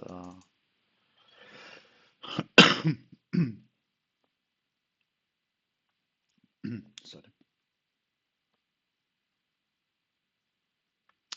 Where is my friend? Oh yeah, here he goes in the center. We have a fermenting pit, and okay, um, I'm gonna have something like, imagine I have all of them. Yeah, I do not understand why it's 175. Oh, I have an export. Yeah, sorry. I have an export which actually. So if I put all three of them, it's gonna be literally like 175. Okay, from 19, and the wine, if I would like to produce it, is gonna cost me how much? 500. Okay. So so what is the advantage of wasting my calculating power, my brain power, to even think about where should I put those fermenting pits together? Okay, because anyway, the crafting production is totally bogus. It means nothing, and I'm gonna have a 75 now. It's gonna be very important at 75. Or for the tannery, I'm gonna have something more, but doesn't matter. It's you you just want to throw it somewhere. If you want to build them in the same region, fine, but it's not gonna give you any advantage at the end of the day because you're still gonna use the accelerators. And for instance, for the wine, only the accelerator, they're gonna give you 300, okay? So in order to produce, let's say, one wine per turn, your production in the fermenting pit should be minimum 200. Minimum. That's not gonna happen. Except if you are wasting some nice harvesting production in your capital or in capture capital. No, that's not gonna happen. For instance, this one, the syrup, I think it's only 300. Yeah, it's a little bit cheaper. But still, he has more than half based on the accelerators. So,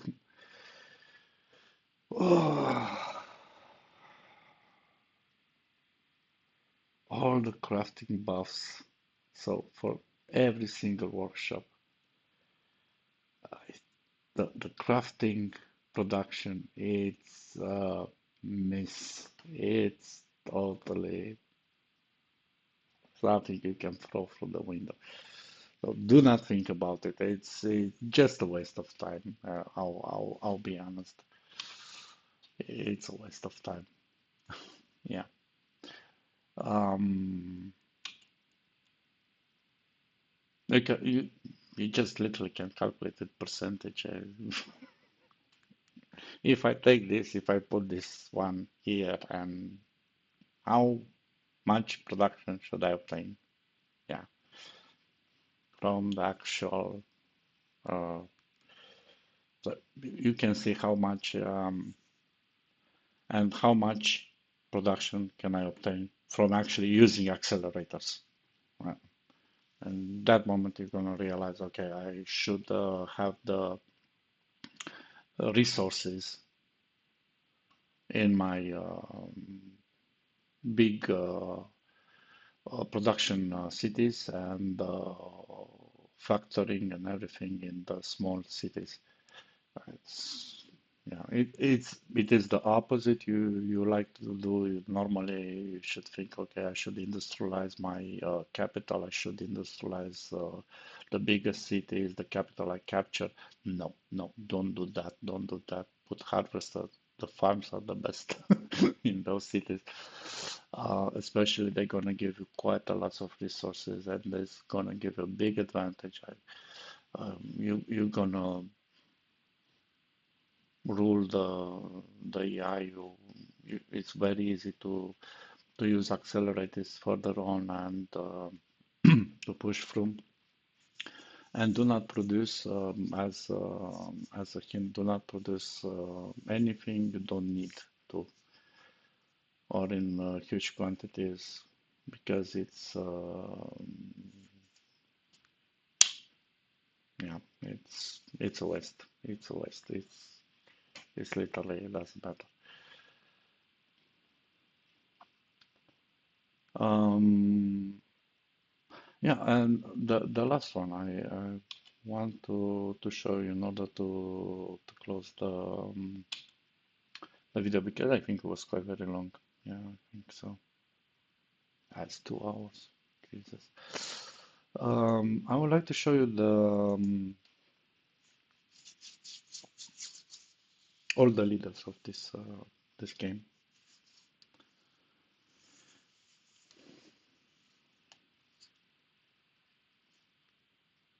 Hmm? I told you not. Don't say. Okay. Thank you.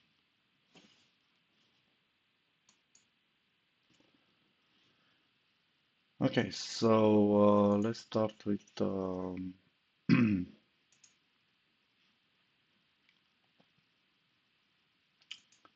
leaders. Um, The majority of the leaders have almost useless um, attributes.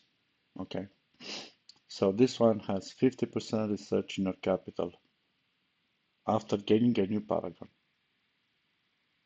It's literally, you can trash it to the trash bin. It's really doesn't, it's not important because you're gonna have your first paragon somewhere in the first act. Um, and it's only for 20 turns, and your research is going to be very small.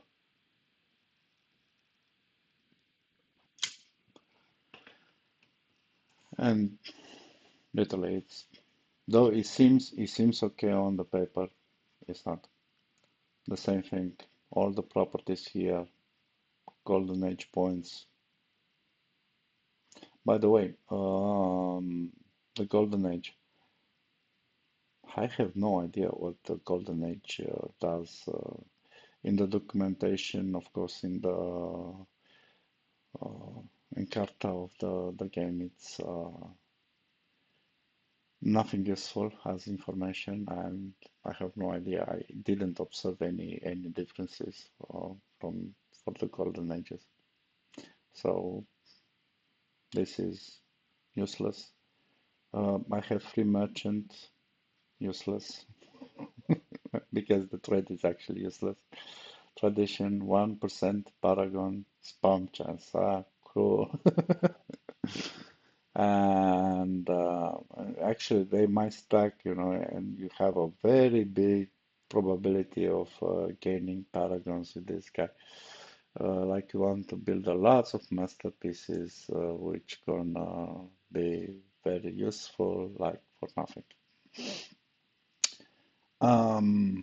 Argentina, you have 100% growth. At least this one has something useful during the golden ages, by the way. So you have something related to the golden ages. Now, the growth, as I was saying, you do not want to grow your cities actually because of the debuffs on the quality of life. Those are very punishing. So this already it's a no-go.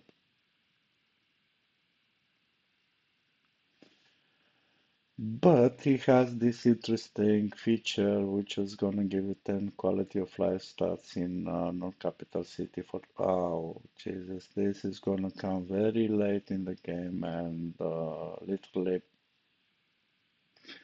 you don't want to put your paragon to create your masterpieces and it's only for 20 turns. No, no, no, no. This is a joke. Uh, sorry, Evan. It has, of course, the most useless things like you have free housing. You do not want this housing because the housing is controlling your city growth. You want to keep your cities at a certain level for a very long time. You do not want to bypass this one because you're gonna have the debuffs. You have 5 turns, useless for the golden age, useless, totally useless. Maybe it's going with this growth. So no, it's a double no, this one. And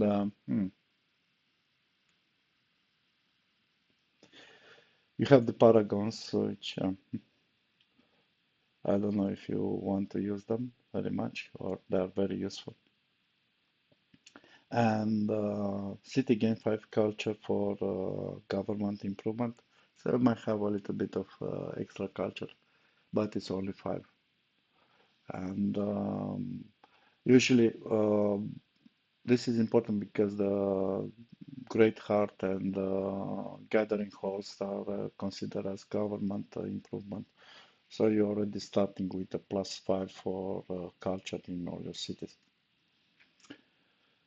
But the next, so they're not going to give you any buffs to say, okay, you need at least 10 to get your culture to the 60 in order to gain more influence.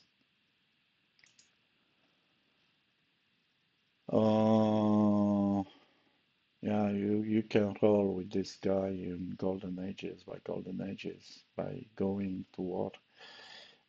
So this is one of the first militaristic, and you had 100% bill production, and this is a very, very small period for non-capital cities after winning a war. Okay, I don't know. The war, on the other hand, is actually winning a city. So if you declare, let's say, skirmish with one of your EIs, you win a city in 10 turns, you win the next city in 10 turns.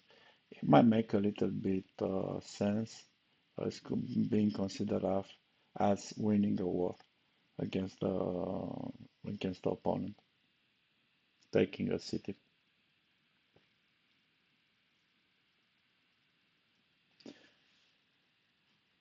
Make a little bit sense, but still, you need to be permanent at war, and you want the war to be kept quite very short, and yeah, not very great. 50% force strength for 5 turns after declaring this is totally bullshit. Sorry. Um,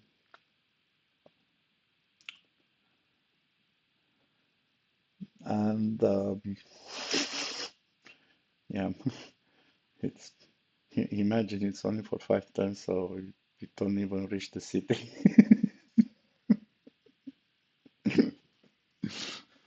uh, City gains 5 culture for each military, so you need to build those military improvements. Now, you don't want to build those military improvements. Usually, do not serve you, not even for research, not for production, and those are the most important in the forex game. rush, it's giving you, at least you have something in your golden age which matters. You have plus for production, but only for 8 turns because your golden age is gonna be very short. If you try to rush from war to war to get those golden ages one after the other, with this rush, maybe you can get something, but still not a big go. This guy, I think this guy is okayish a little bit. It's productive. So yeah. Um, you have a bill production though, during the golden ages. Um, let's see this guy is totally useless. You're gonna need a very high health in your cities, and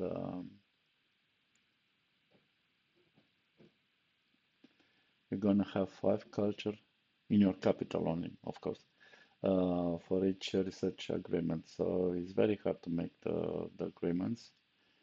And you really need to play a peaceful game into a game which is actually dedicated to conquest mainly. So it's pacifist. Jesus, not that useless. It's like you care about it. So if you go into alliance, no, I am actually intend to take the other capitals in order to have more production, to have cities which actually can produce things. So no, thank you for an alliance. And it's gonna give you 2 production in your capital. Yeah, per alliance, and it's very hard to make an alliance. You really need to not be very violent or to sit tight in your corner. Um, so the science improvements also gives you culture. Mm, Not so shabby. And yeah, forget about the paragons. This guy might sound a little bit nice if you want to grow. So if you spam a little bit of settlers, and you want your secondary city to grow a little bit faster, you go into combat. Now the combat is also with the villages, the independence. So you can you can spam some forces and go and fight the independent cities or the tribes. And this is going to give you some prestige, and now the same thing. This one is useless. This one is useless. This one is also useless. It's going to give you a +5. So the military improvement is going to give you also +5 culture. Mm. Though you have the perfectionist, which is totally useless because it's going to give you a buff on the craft production, which is of course useless. Yeah, yeah. Uh, so another pacifist, but 5 quality of life, it's gonna kill you. You're gonna need a lot of alliances to keep a city flowing, and you have it only on one capital.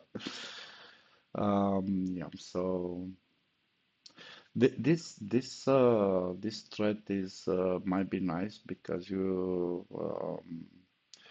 the forces are also your scouts, and you have +1 on moving scouts, on moving settlers, and also the military forces. So this this might be important to position your troops before declaring a war or to scout actually the map. So when you have adventurers, this might be a nice things to go. I think Alexander has the adventurers and some others also, but they have better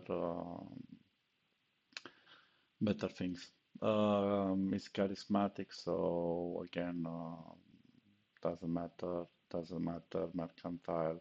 Oh, I was saying at the beginning about trade production. So this mystery is give is gonna give you +2 trade production for each commerce improvement. Now, I have no idea. So only on mercantile, this is mentioned trade production. Okay, you do not find it in Encarta. You do not find it anywhere. It's a totally mystery. What even doesn't matter. 2 + 2 trade production. You have no idea. No idea whatsoever. So if you're going to imagine that, my trade routes, they're going to explode, no, nothing is happening. Because normally the dwelling is a commerce improvement. And usually you are making the dwelling for increasing your cities, a city or a few tiers. You are making the trade. You are making just for giving you the stats. Uh, but this +2 trade production, I didn't saw any, anything as an advantage on my trade routes. Nothing visible on my trade routes. So literally this is useless. And it's not the only character which actually had the mercantile. Um, efficient. One production, being honest. Next one.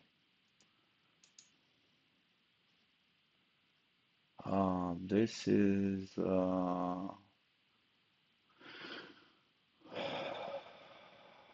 you get influence and you get wealth.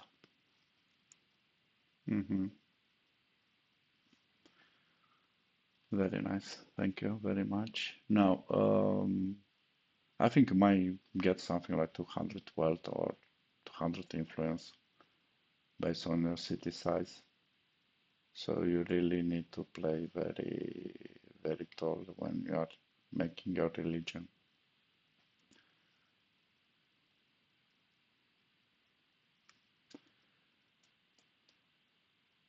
Might not be so shabby on this one.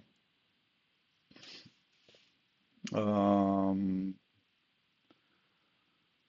but still it's quite very weak because influence with the influence you can buy some useless I don't know you, the only thing I want you can actually have useful with the influence you can have new regions and some threats, but the majority of the threats are in general useless. It's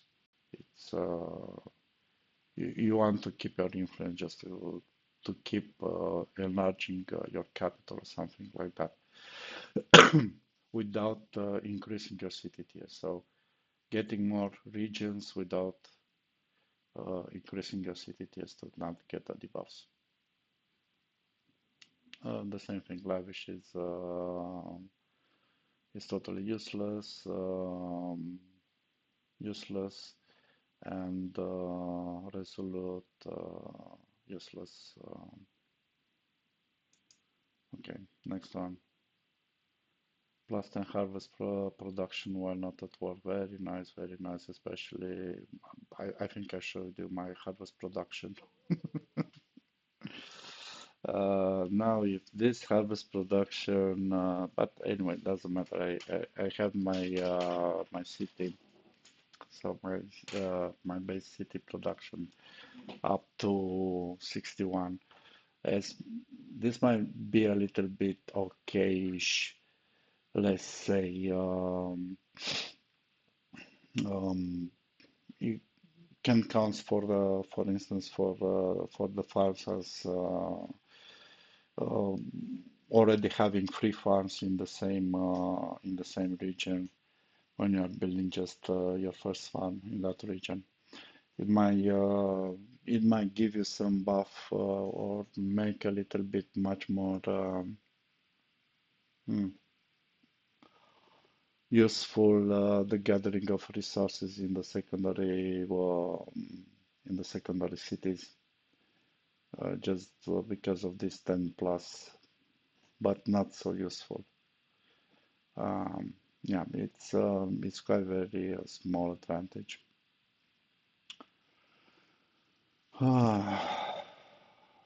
You you want to establish relation? I don't think so.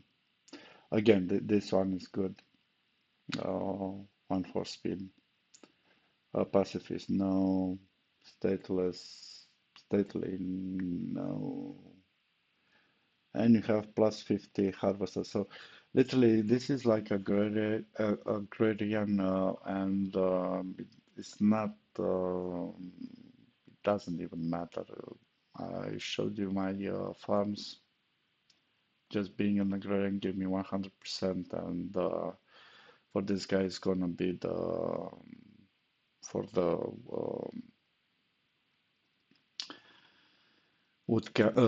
sorry, forest camp. They're gonna have no, sorry, logging camp. They're gonna have something like plus 50, so it's totally not very important. Next one. Okay, great. You have health, which actually gonna increase your city, and you're gonna get in the debuffs of production and research. So very nice one. Have a nice day. You have free housing. You cannot control your non-capital cities' growth. Uh, Charitable. You just get a debuff just for being funny. And yeah, the rest are very useful. So the Cherokee with Wilma, sorry. This guy, you can go large because your quality of life stats cannot go below 25, so you're gonna get every single debuff possible or impossible.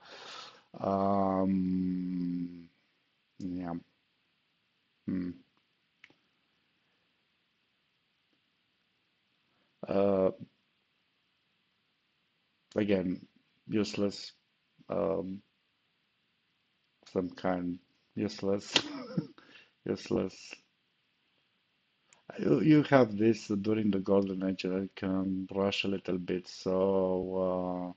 but you really need to have good city research. But this doesn't help too much. Okay, can go below 25. So what? I'm gonna have the debuffs at 40 at 30. Thank you very much. I cannot have the debuffs at 20. It's a no-go. Another one which literally, so you're gonna win something like 20 prestige after gaining a paragon. Come on, let's be serious. I had something like 7,000, right? Okay. uh, Establish a relation with nation at war. I don't care too much. I'm gonna be at war, and you need to wait actually to be attacked, and this thread is not, it's again useless because it's only for the 5 turns after the war have been declared on you. So if I declare war on you, I'm coming 5 turns later and I attack your capital. your troops, they're gonna have the force they had actually before. So it's literally something you don't want to have. Yeah, whatever. So cunning, it's zero, uh, zero, and charismatic, so one golden age point. It doesn't even matter. And because you do not have any advantage on going golden age, it's literally a very useless character. Next one, the same thing. Um, you have 100% force hit rate in your own region. This might be nice if you go in defensive wars, because you can retreat your troops from combat, push some other troops, and recover very fast. The same thing, useless, traditional, useless, sage, useless, efficient, useless.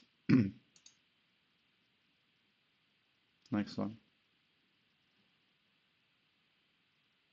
Because let me explain why efficient is useless. It's going to give you one production per industry improvements in that region. Now, um, let, so the crafting production is totally zero. Okay, so it doesn't matter. The only thing which matter might be harvesting production. And if you want to build farms, um, now you don't want this plus one, you actually want plus five from another farm. Okay. Uh, on the other hand, if you build logging camps and you do not have too many region which have a very high yield on timber, um, again, you want to fulfill those regions only with logging camps. The same thing goes for the stone pits. This plus one production per industry improvement. No, it's totally useless.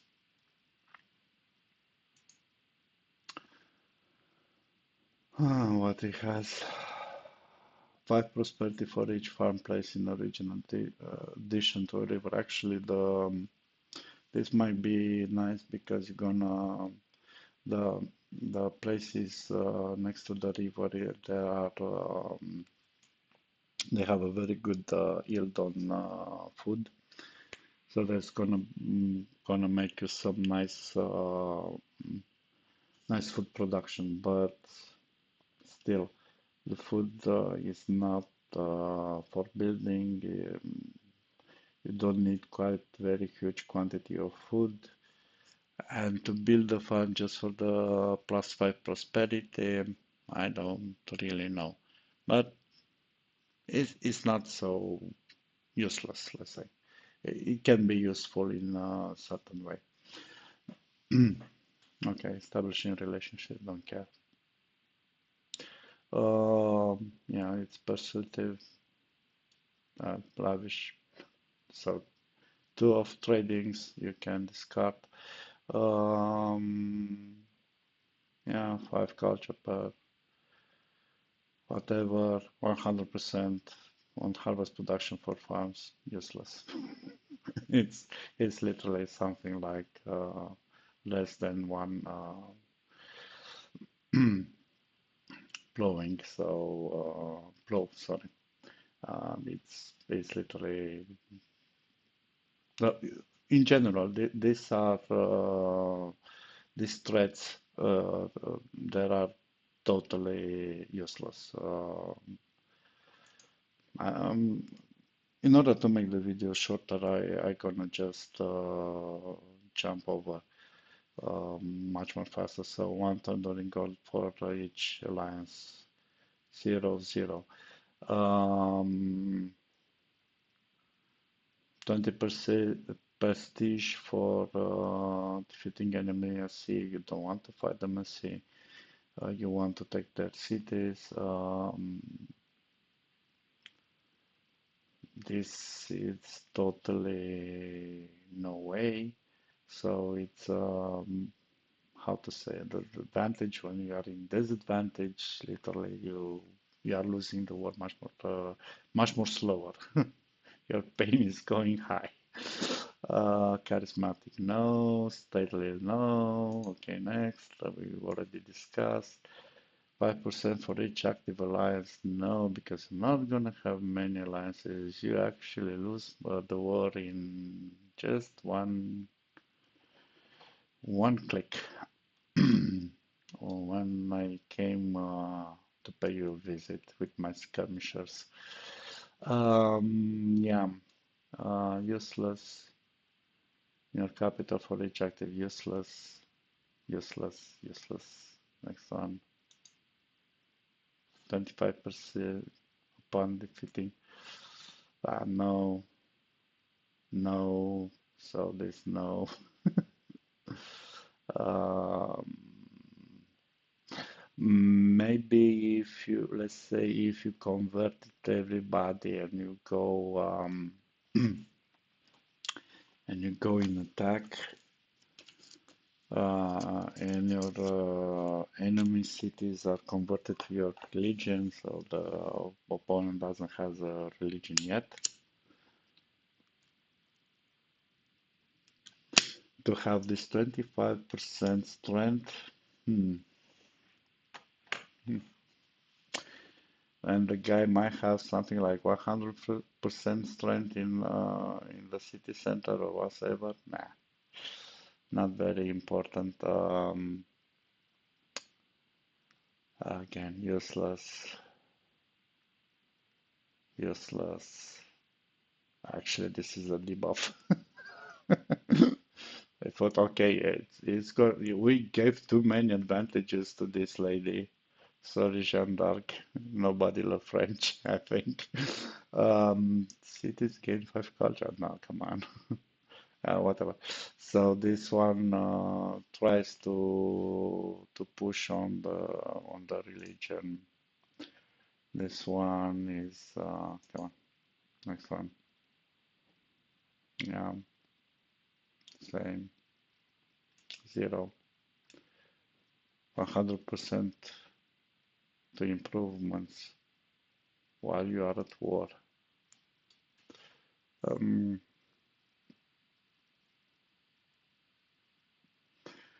if I understand correctly, I never played this auto guy. If you have 100% production towards improvements, so towards building improvements, should be interesting. But if you have 100% production on crafting or on harvesting production, zero, zero. Aggressive, practical, disciples, so all these four are useless. Okay. That's very useful for your forces, especially after a war. Now, maybe it's, let's say your opponents are declaring one to each other war, and now, after the war ends, you can have for 20 turns 30% extra force on your, and you can declare war then. Maybe it's working like this. I don't know. I'm not pretty sure about that. Agrarian, useless. It's the same thing. Now, one which actually matters. Alexander the Great. Yeah, this guy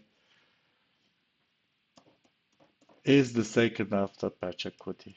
Okay, he is the second guy after Pachacuti. He has plus 50 to quality of life in your capital. Literally, the way you play this guy, it's go exploring, push two settlers as soon as possible, go to your city cap, and then your capital will literally explode in production, in research, in you're gonna gain quite a lot with this guy. And if you succeed to keep the, and also you have in the non-capital plus for production, which is basically, let's say, a city tier level 2. You can start putting your industry very fast in your secondary cities. Okay. And you have good harvesting in your capital already, and good production towards making some new units and going to war. Also, he has this good. I think this is the only trait which uh, might be useful sometimes, is adventurous, and also for the golden ages, you actually gain something for production. Okay, in all your cities. So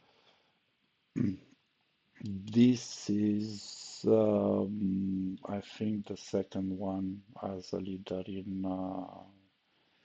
um, in this game.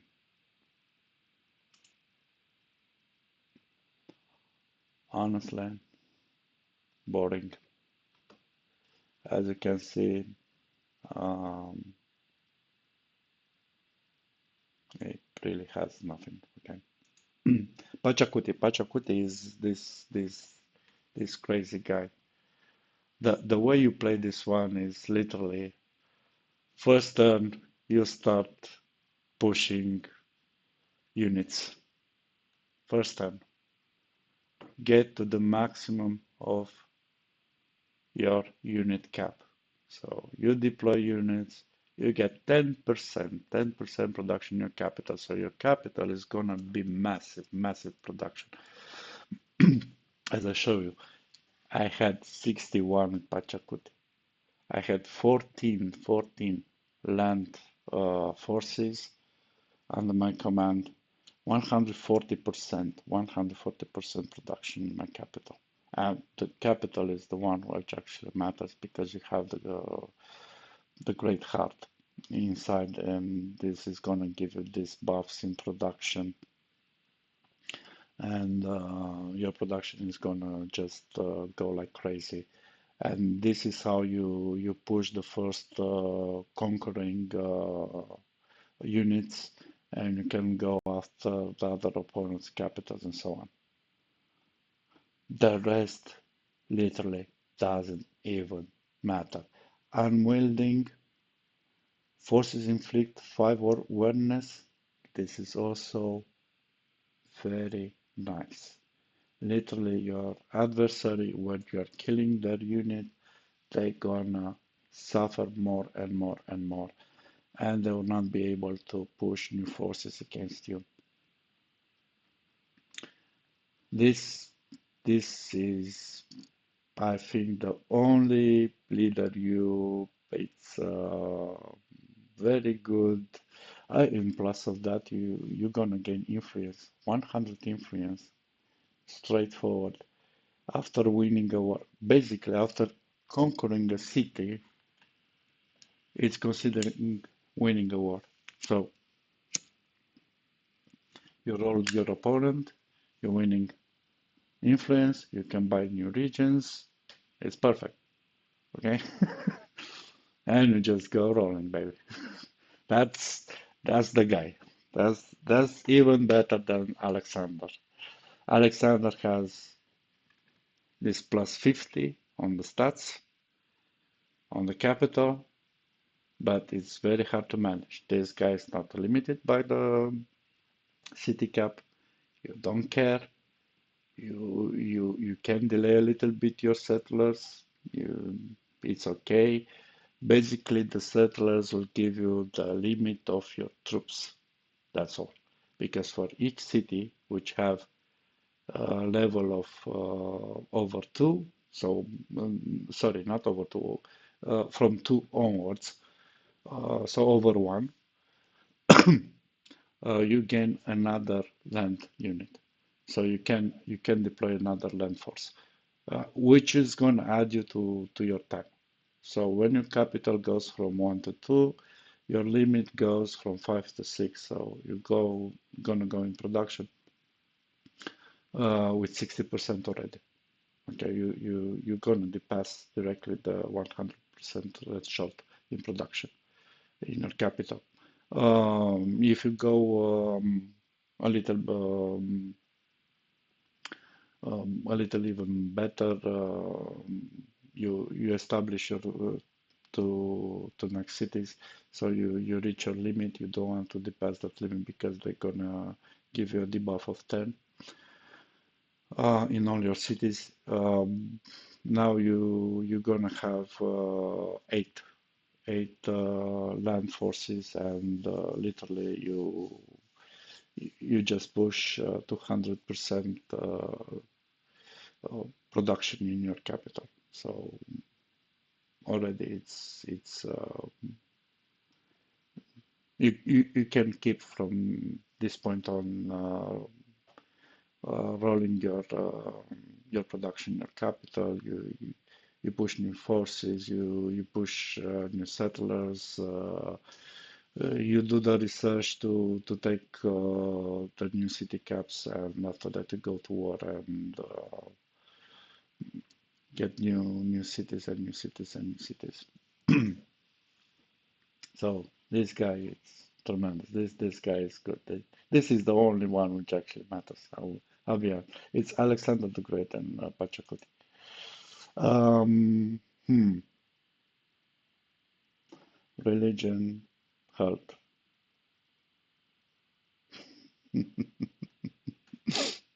Yeah, very interesting. Nothing interesting about him, except maybe being adventurous, so you can explore the map quite very fast. Um, oh Jesus Christ, this guy, Italy didn't receive any love. It's very hard to make alliances, so your research is gonna be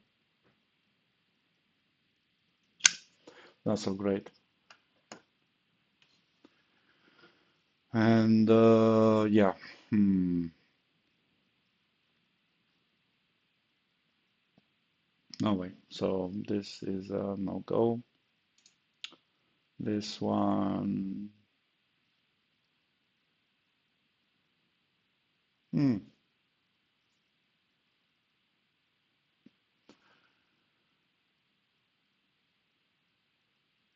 you do not have so many troops, so it's gonna give you many. So if I imagine I'm in the early game and I have 6 land units, I will receive something like, and I divide it on 3 cities. Then I maybe start up a little bit much more easier the cities, but it's not such a big advantage. And when I'm at war, that advantage is going to disappear. So this leader is force you to deploy some troops just for nothing. And he has nothing interesting in the threats. Yeah, he has 100% crop production. Very nice. At least he has this build production, which might be which might be useful after getting a paragon, but it's gonna be limited for 30 turns. So,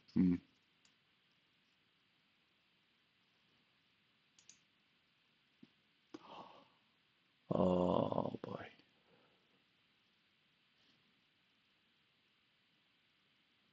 Kush. He has adventurous at least. She has adventurous. Mm,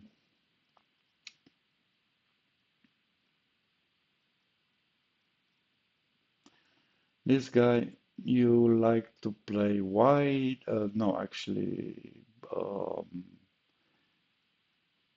yeah, wide, and the only advantage your city, they're gonna grow very fast again, considering the way the debuffs for the quality of life are for the moment implemented in the game. You don't want your city to grow very fast. This is literally a debuff from from the real beginning.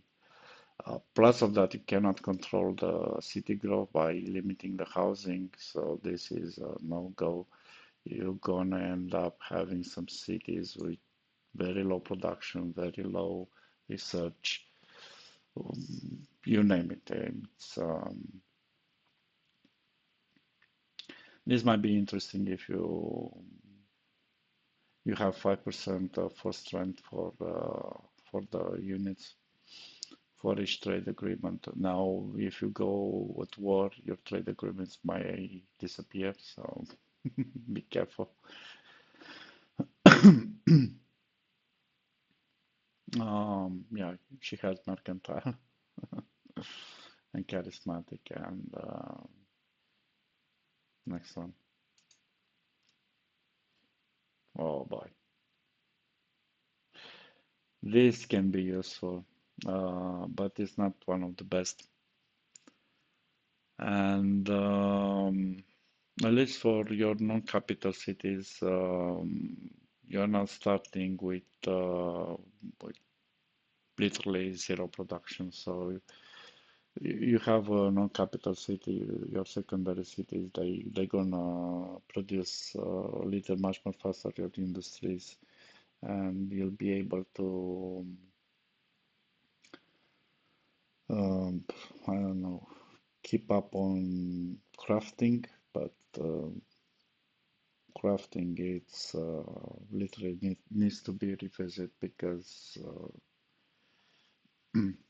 many of the goods are not even useful.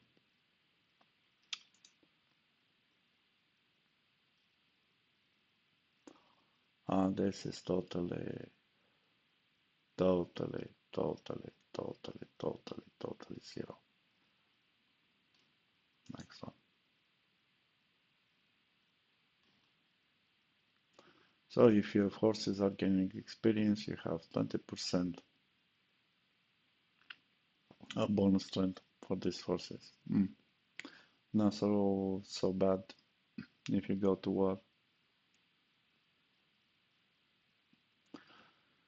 And you have some golden age points. Does this guy has anything related to golden ages? No. So it's again, you do not have anything to as an advantage in going in golden ages. With this guy, you have no symbiosis with Caesar. Sorry, Caesar.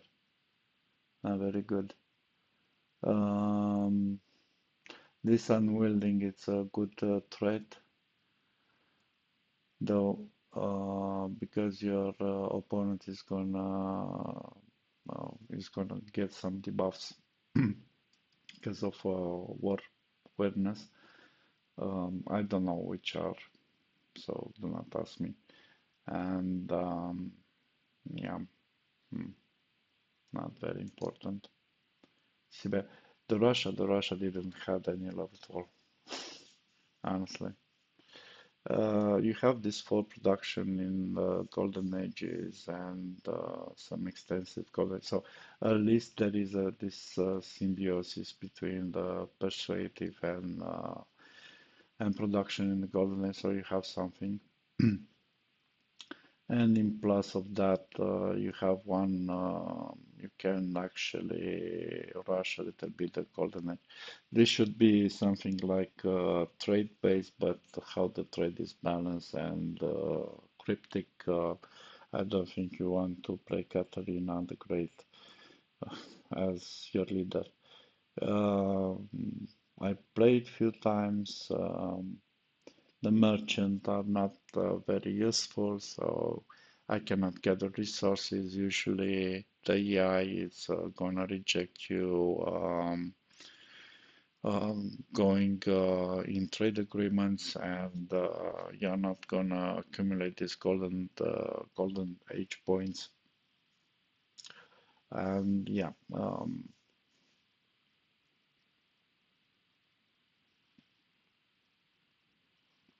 so you're gonna have some merchants. We're gonna sit over that.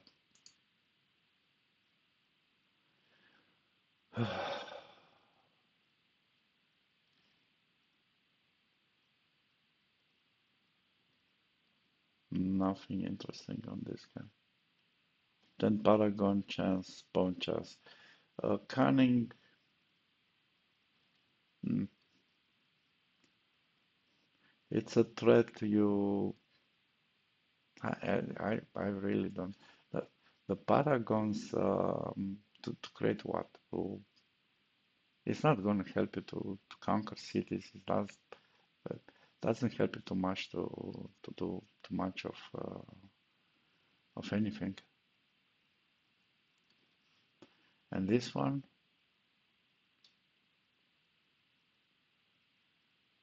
I don't want to go trading. I don't care about trading, honestly. The same mercantile. The same mercantile threat, which tells you, yes, you're gonna have +2 trade production. What does it mean trade production? Have no idea, but you have this. Honestly, you gonna have two trade production. And again, what? Just imagine you gain something. Okay, yeah. The good part on this one is this five production in non-capital cities only. For city tiers 10 or less. So you do not want to go very high tier with your cities. And this five production is going to help you to push early game quite a lot of crafting if you might need, also to help your capital in order to build some units to go to war. The same thing, she's quite okay having the adventure, so you can explore very fast the map. And yeah, that one 20% prestige is like, don't want to go at sea at war. You want to go on the land at war because it's on the land where the other capitals and cities exist actually. So, no, I don't know. 20 prestige. Okay. Hmm. It's another religious guy.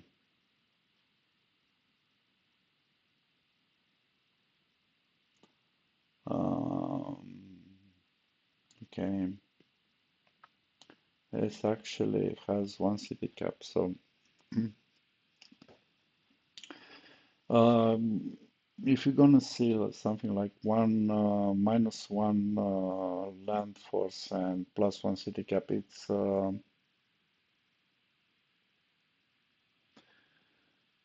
literally not such a big deal because when you literally you can actually build extra city, which is gonna give you one extra land force. So this is not this actually is not a debuff. It's giving you +1 extra city. The ambitious is not such a big issue. Seeing this -1, I do not gonna have this land force. No, you're gonna have just a one city cap. You're gonna have just one +1 city. So It's quite very okayish. The problem is the following. If you want to reserve some city cap for conquered cities, mm, might not be. Um, you actually want to have the units fighting for the new cities, not that +1 city cap anyway. If you conquer the capital, so the Great Heart is going to give you +1 city cap anyway. So the capitals are considered to be like zero, so they are not contributing to your city cap. And you don't want to destroy or to demolish all conquered cities you pass through. Maybe some they are quite very okay, and they are gonna actually help you not to have to build another settler because the settlers are also growing in production with 50 production for mm, uh, yeah, with +50 production for each next settlers you're gonna build. So having already the city done, it's I think it's better than just to make another city. You just go conquer a new city, so you're gonna need the lands. The ambitious is not so great, though it does. Do not imagine that there's gonna be this one land force in minus, because if you develop to the maximum to your city caps with a new city cap, you're gonna have it. So when this city is gonna reach the level 2, it's gonna add +1 after your land forces cap. So not such a big issue. Okay, next one. Um, yeah, this might be useful. Sometimes you can rush towards your enemy, or you can position much more easy your troops in order to get into war.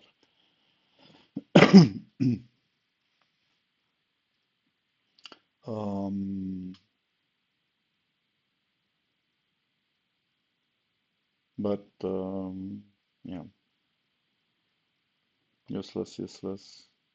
Again, this one is some kind of not very important, let's say.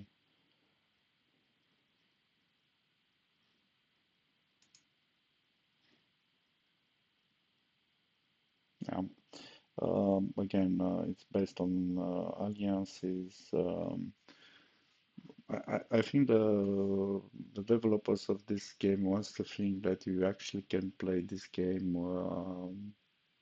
with a very deep political, I don't know, playthrough, making alliances, making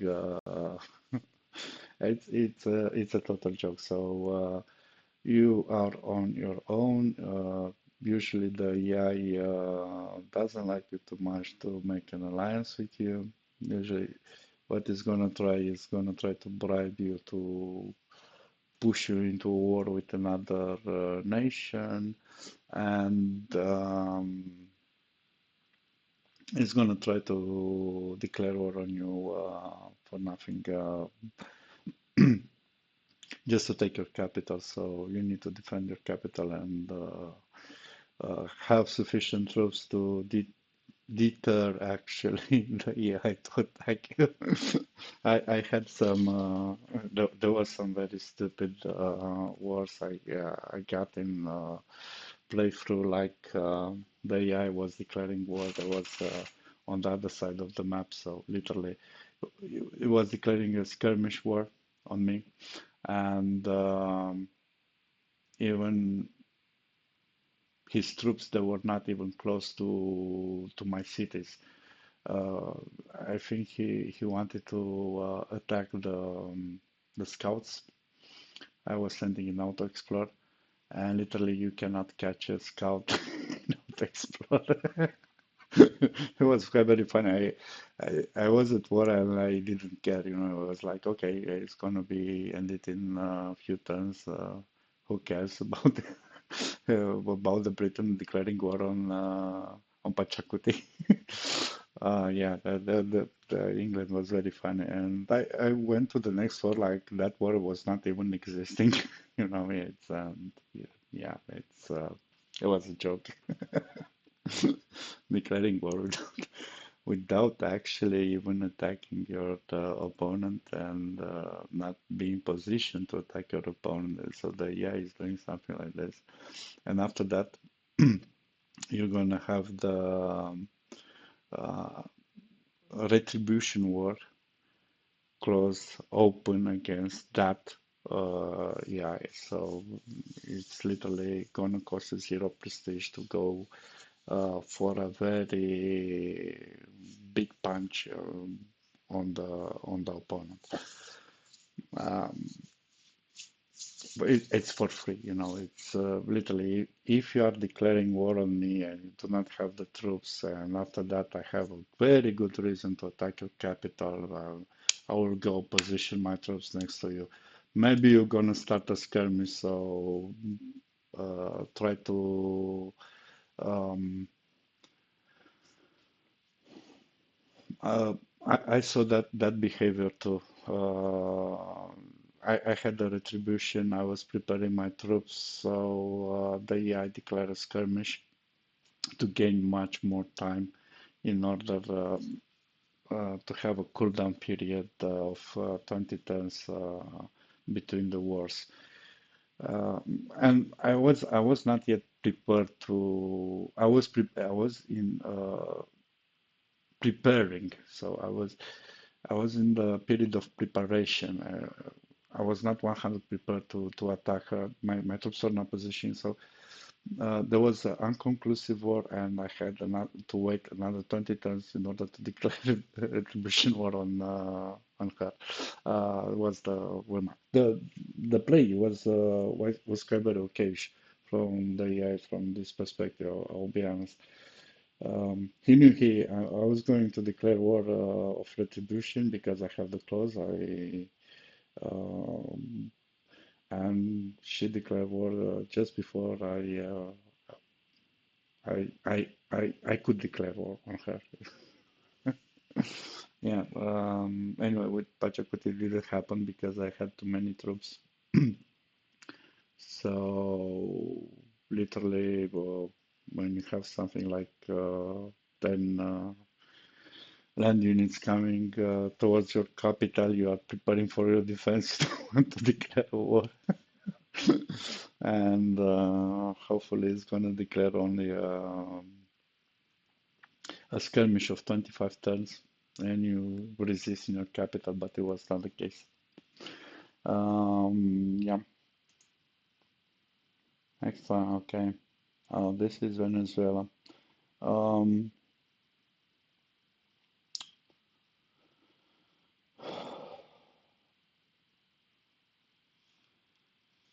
oh,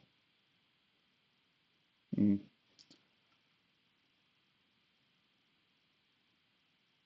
not very interesting. You have minus 50% force maintenance. Come on.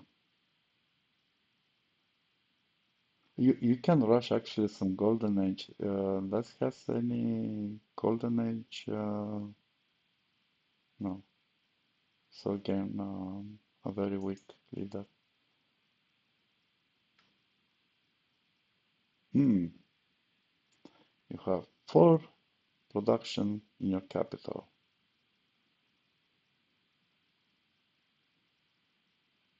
So I need to keep my forces in combat, and I have 4 production in my capital. That's all.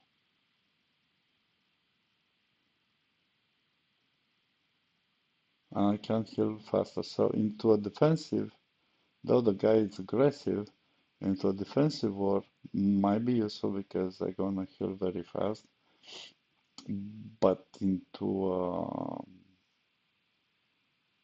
not very nice. Um, maybe you can actually make something like retreat your injured troops from attacking in the neutral territory and start healing over there. So it's gonna be like healed in to your own territory. And maybe this the idea behind this 200% force here, like recovery.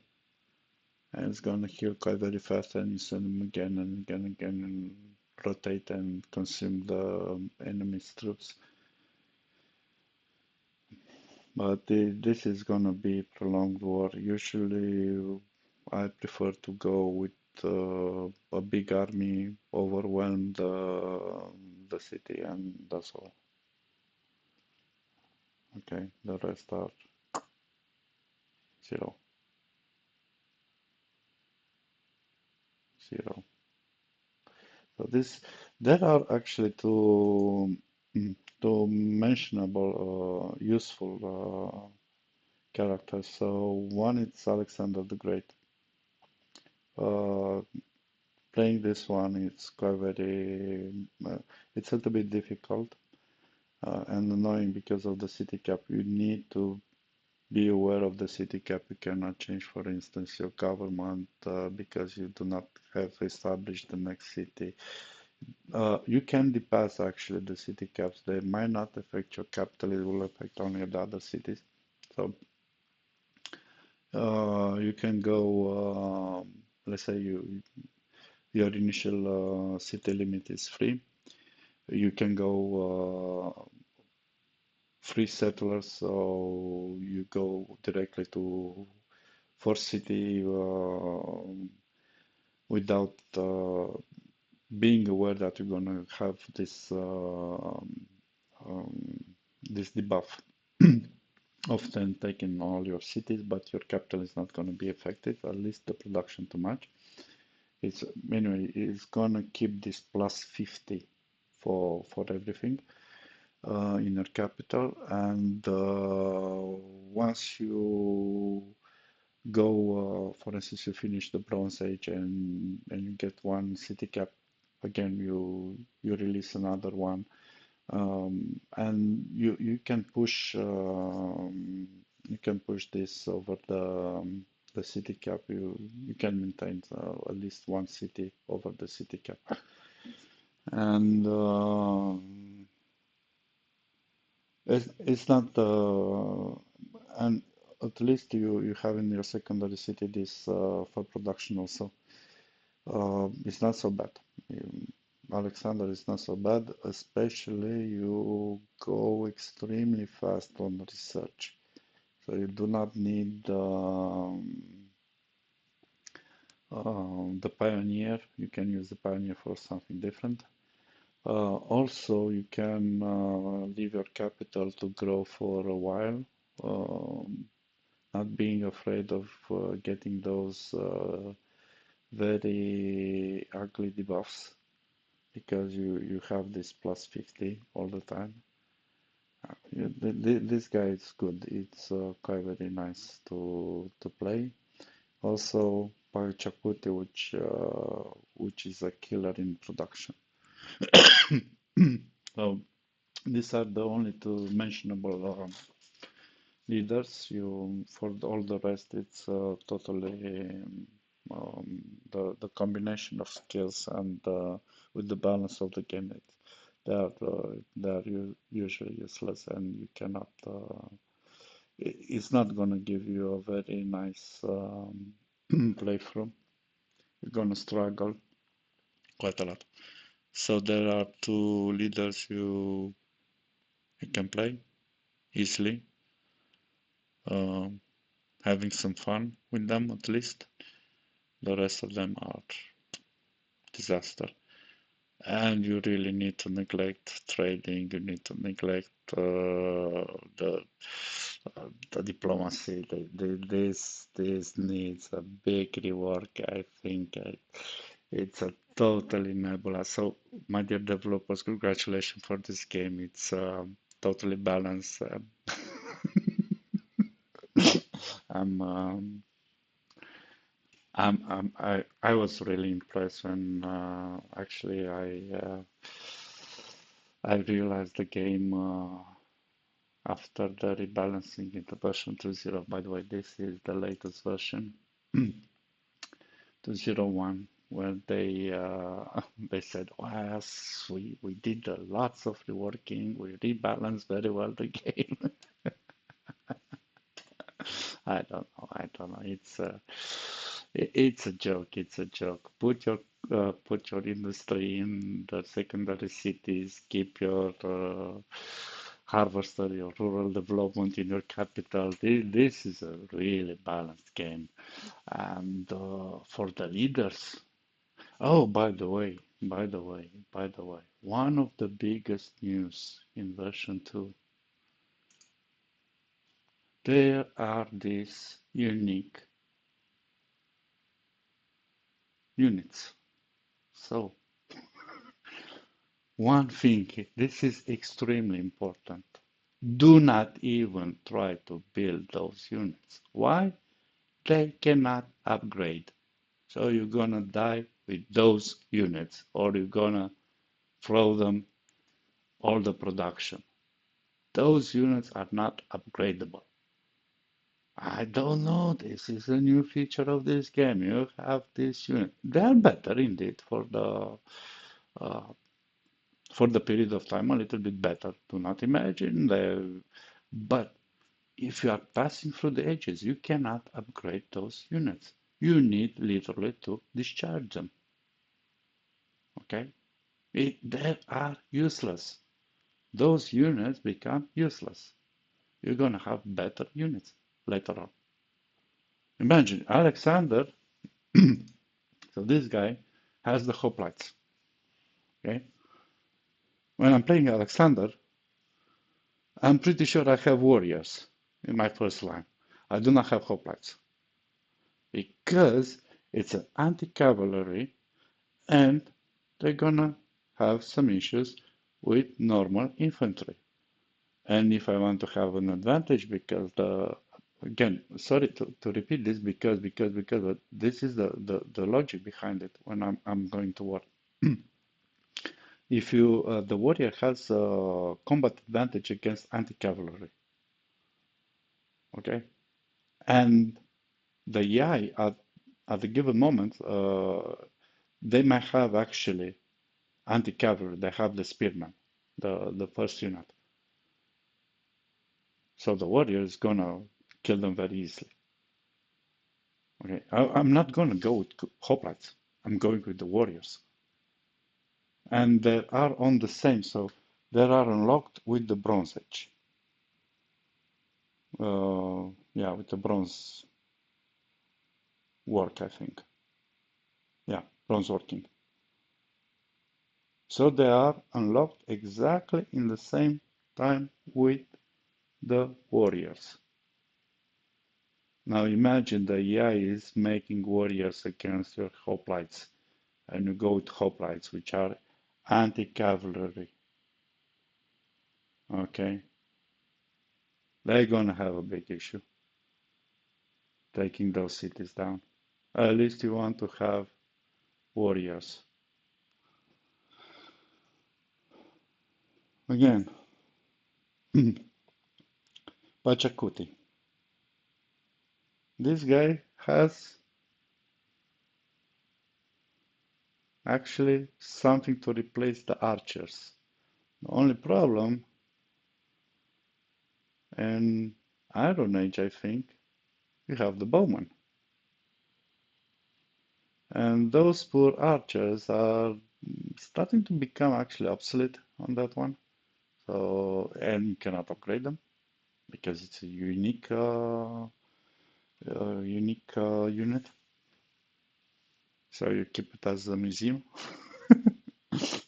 Yeah, it's better to make archer than these guys.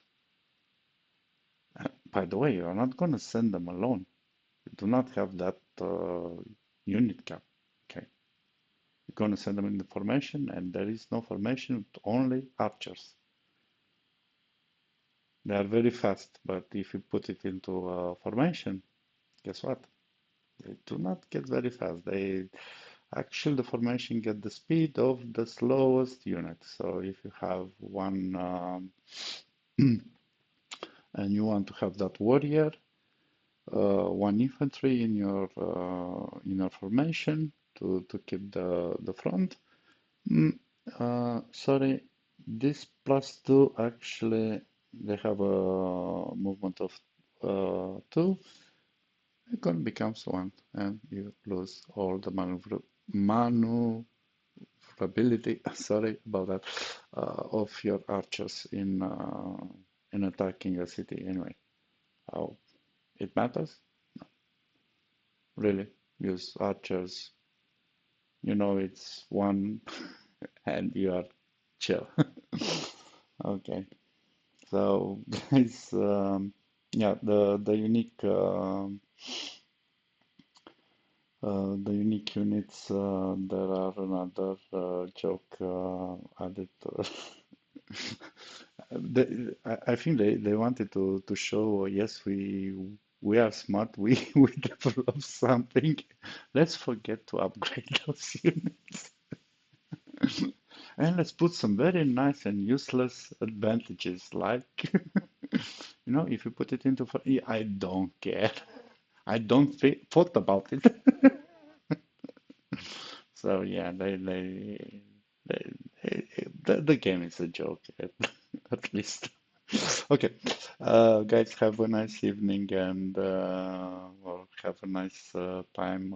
I hope you enjoyed this video and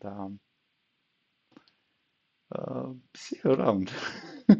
Oh, by the way, if you like to see me playing or finishing this game or giving you some strategies in how to go fast with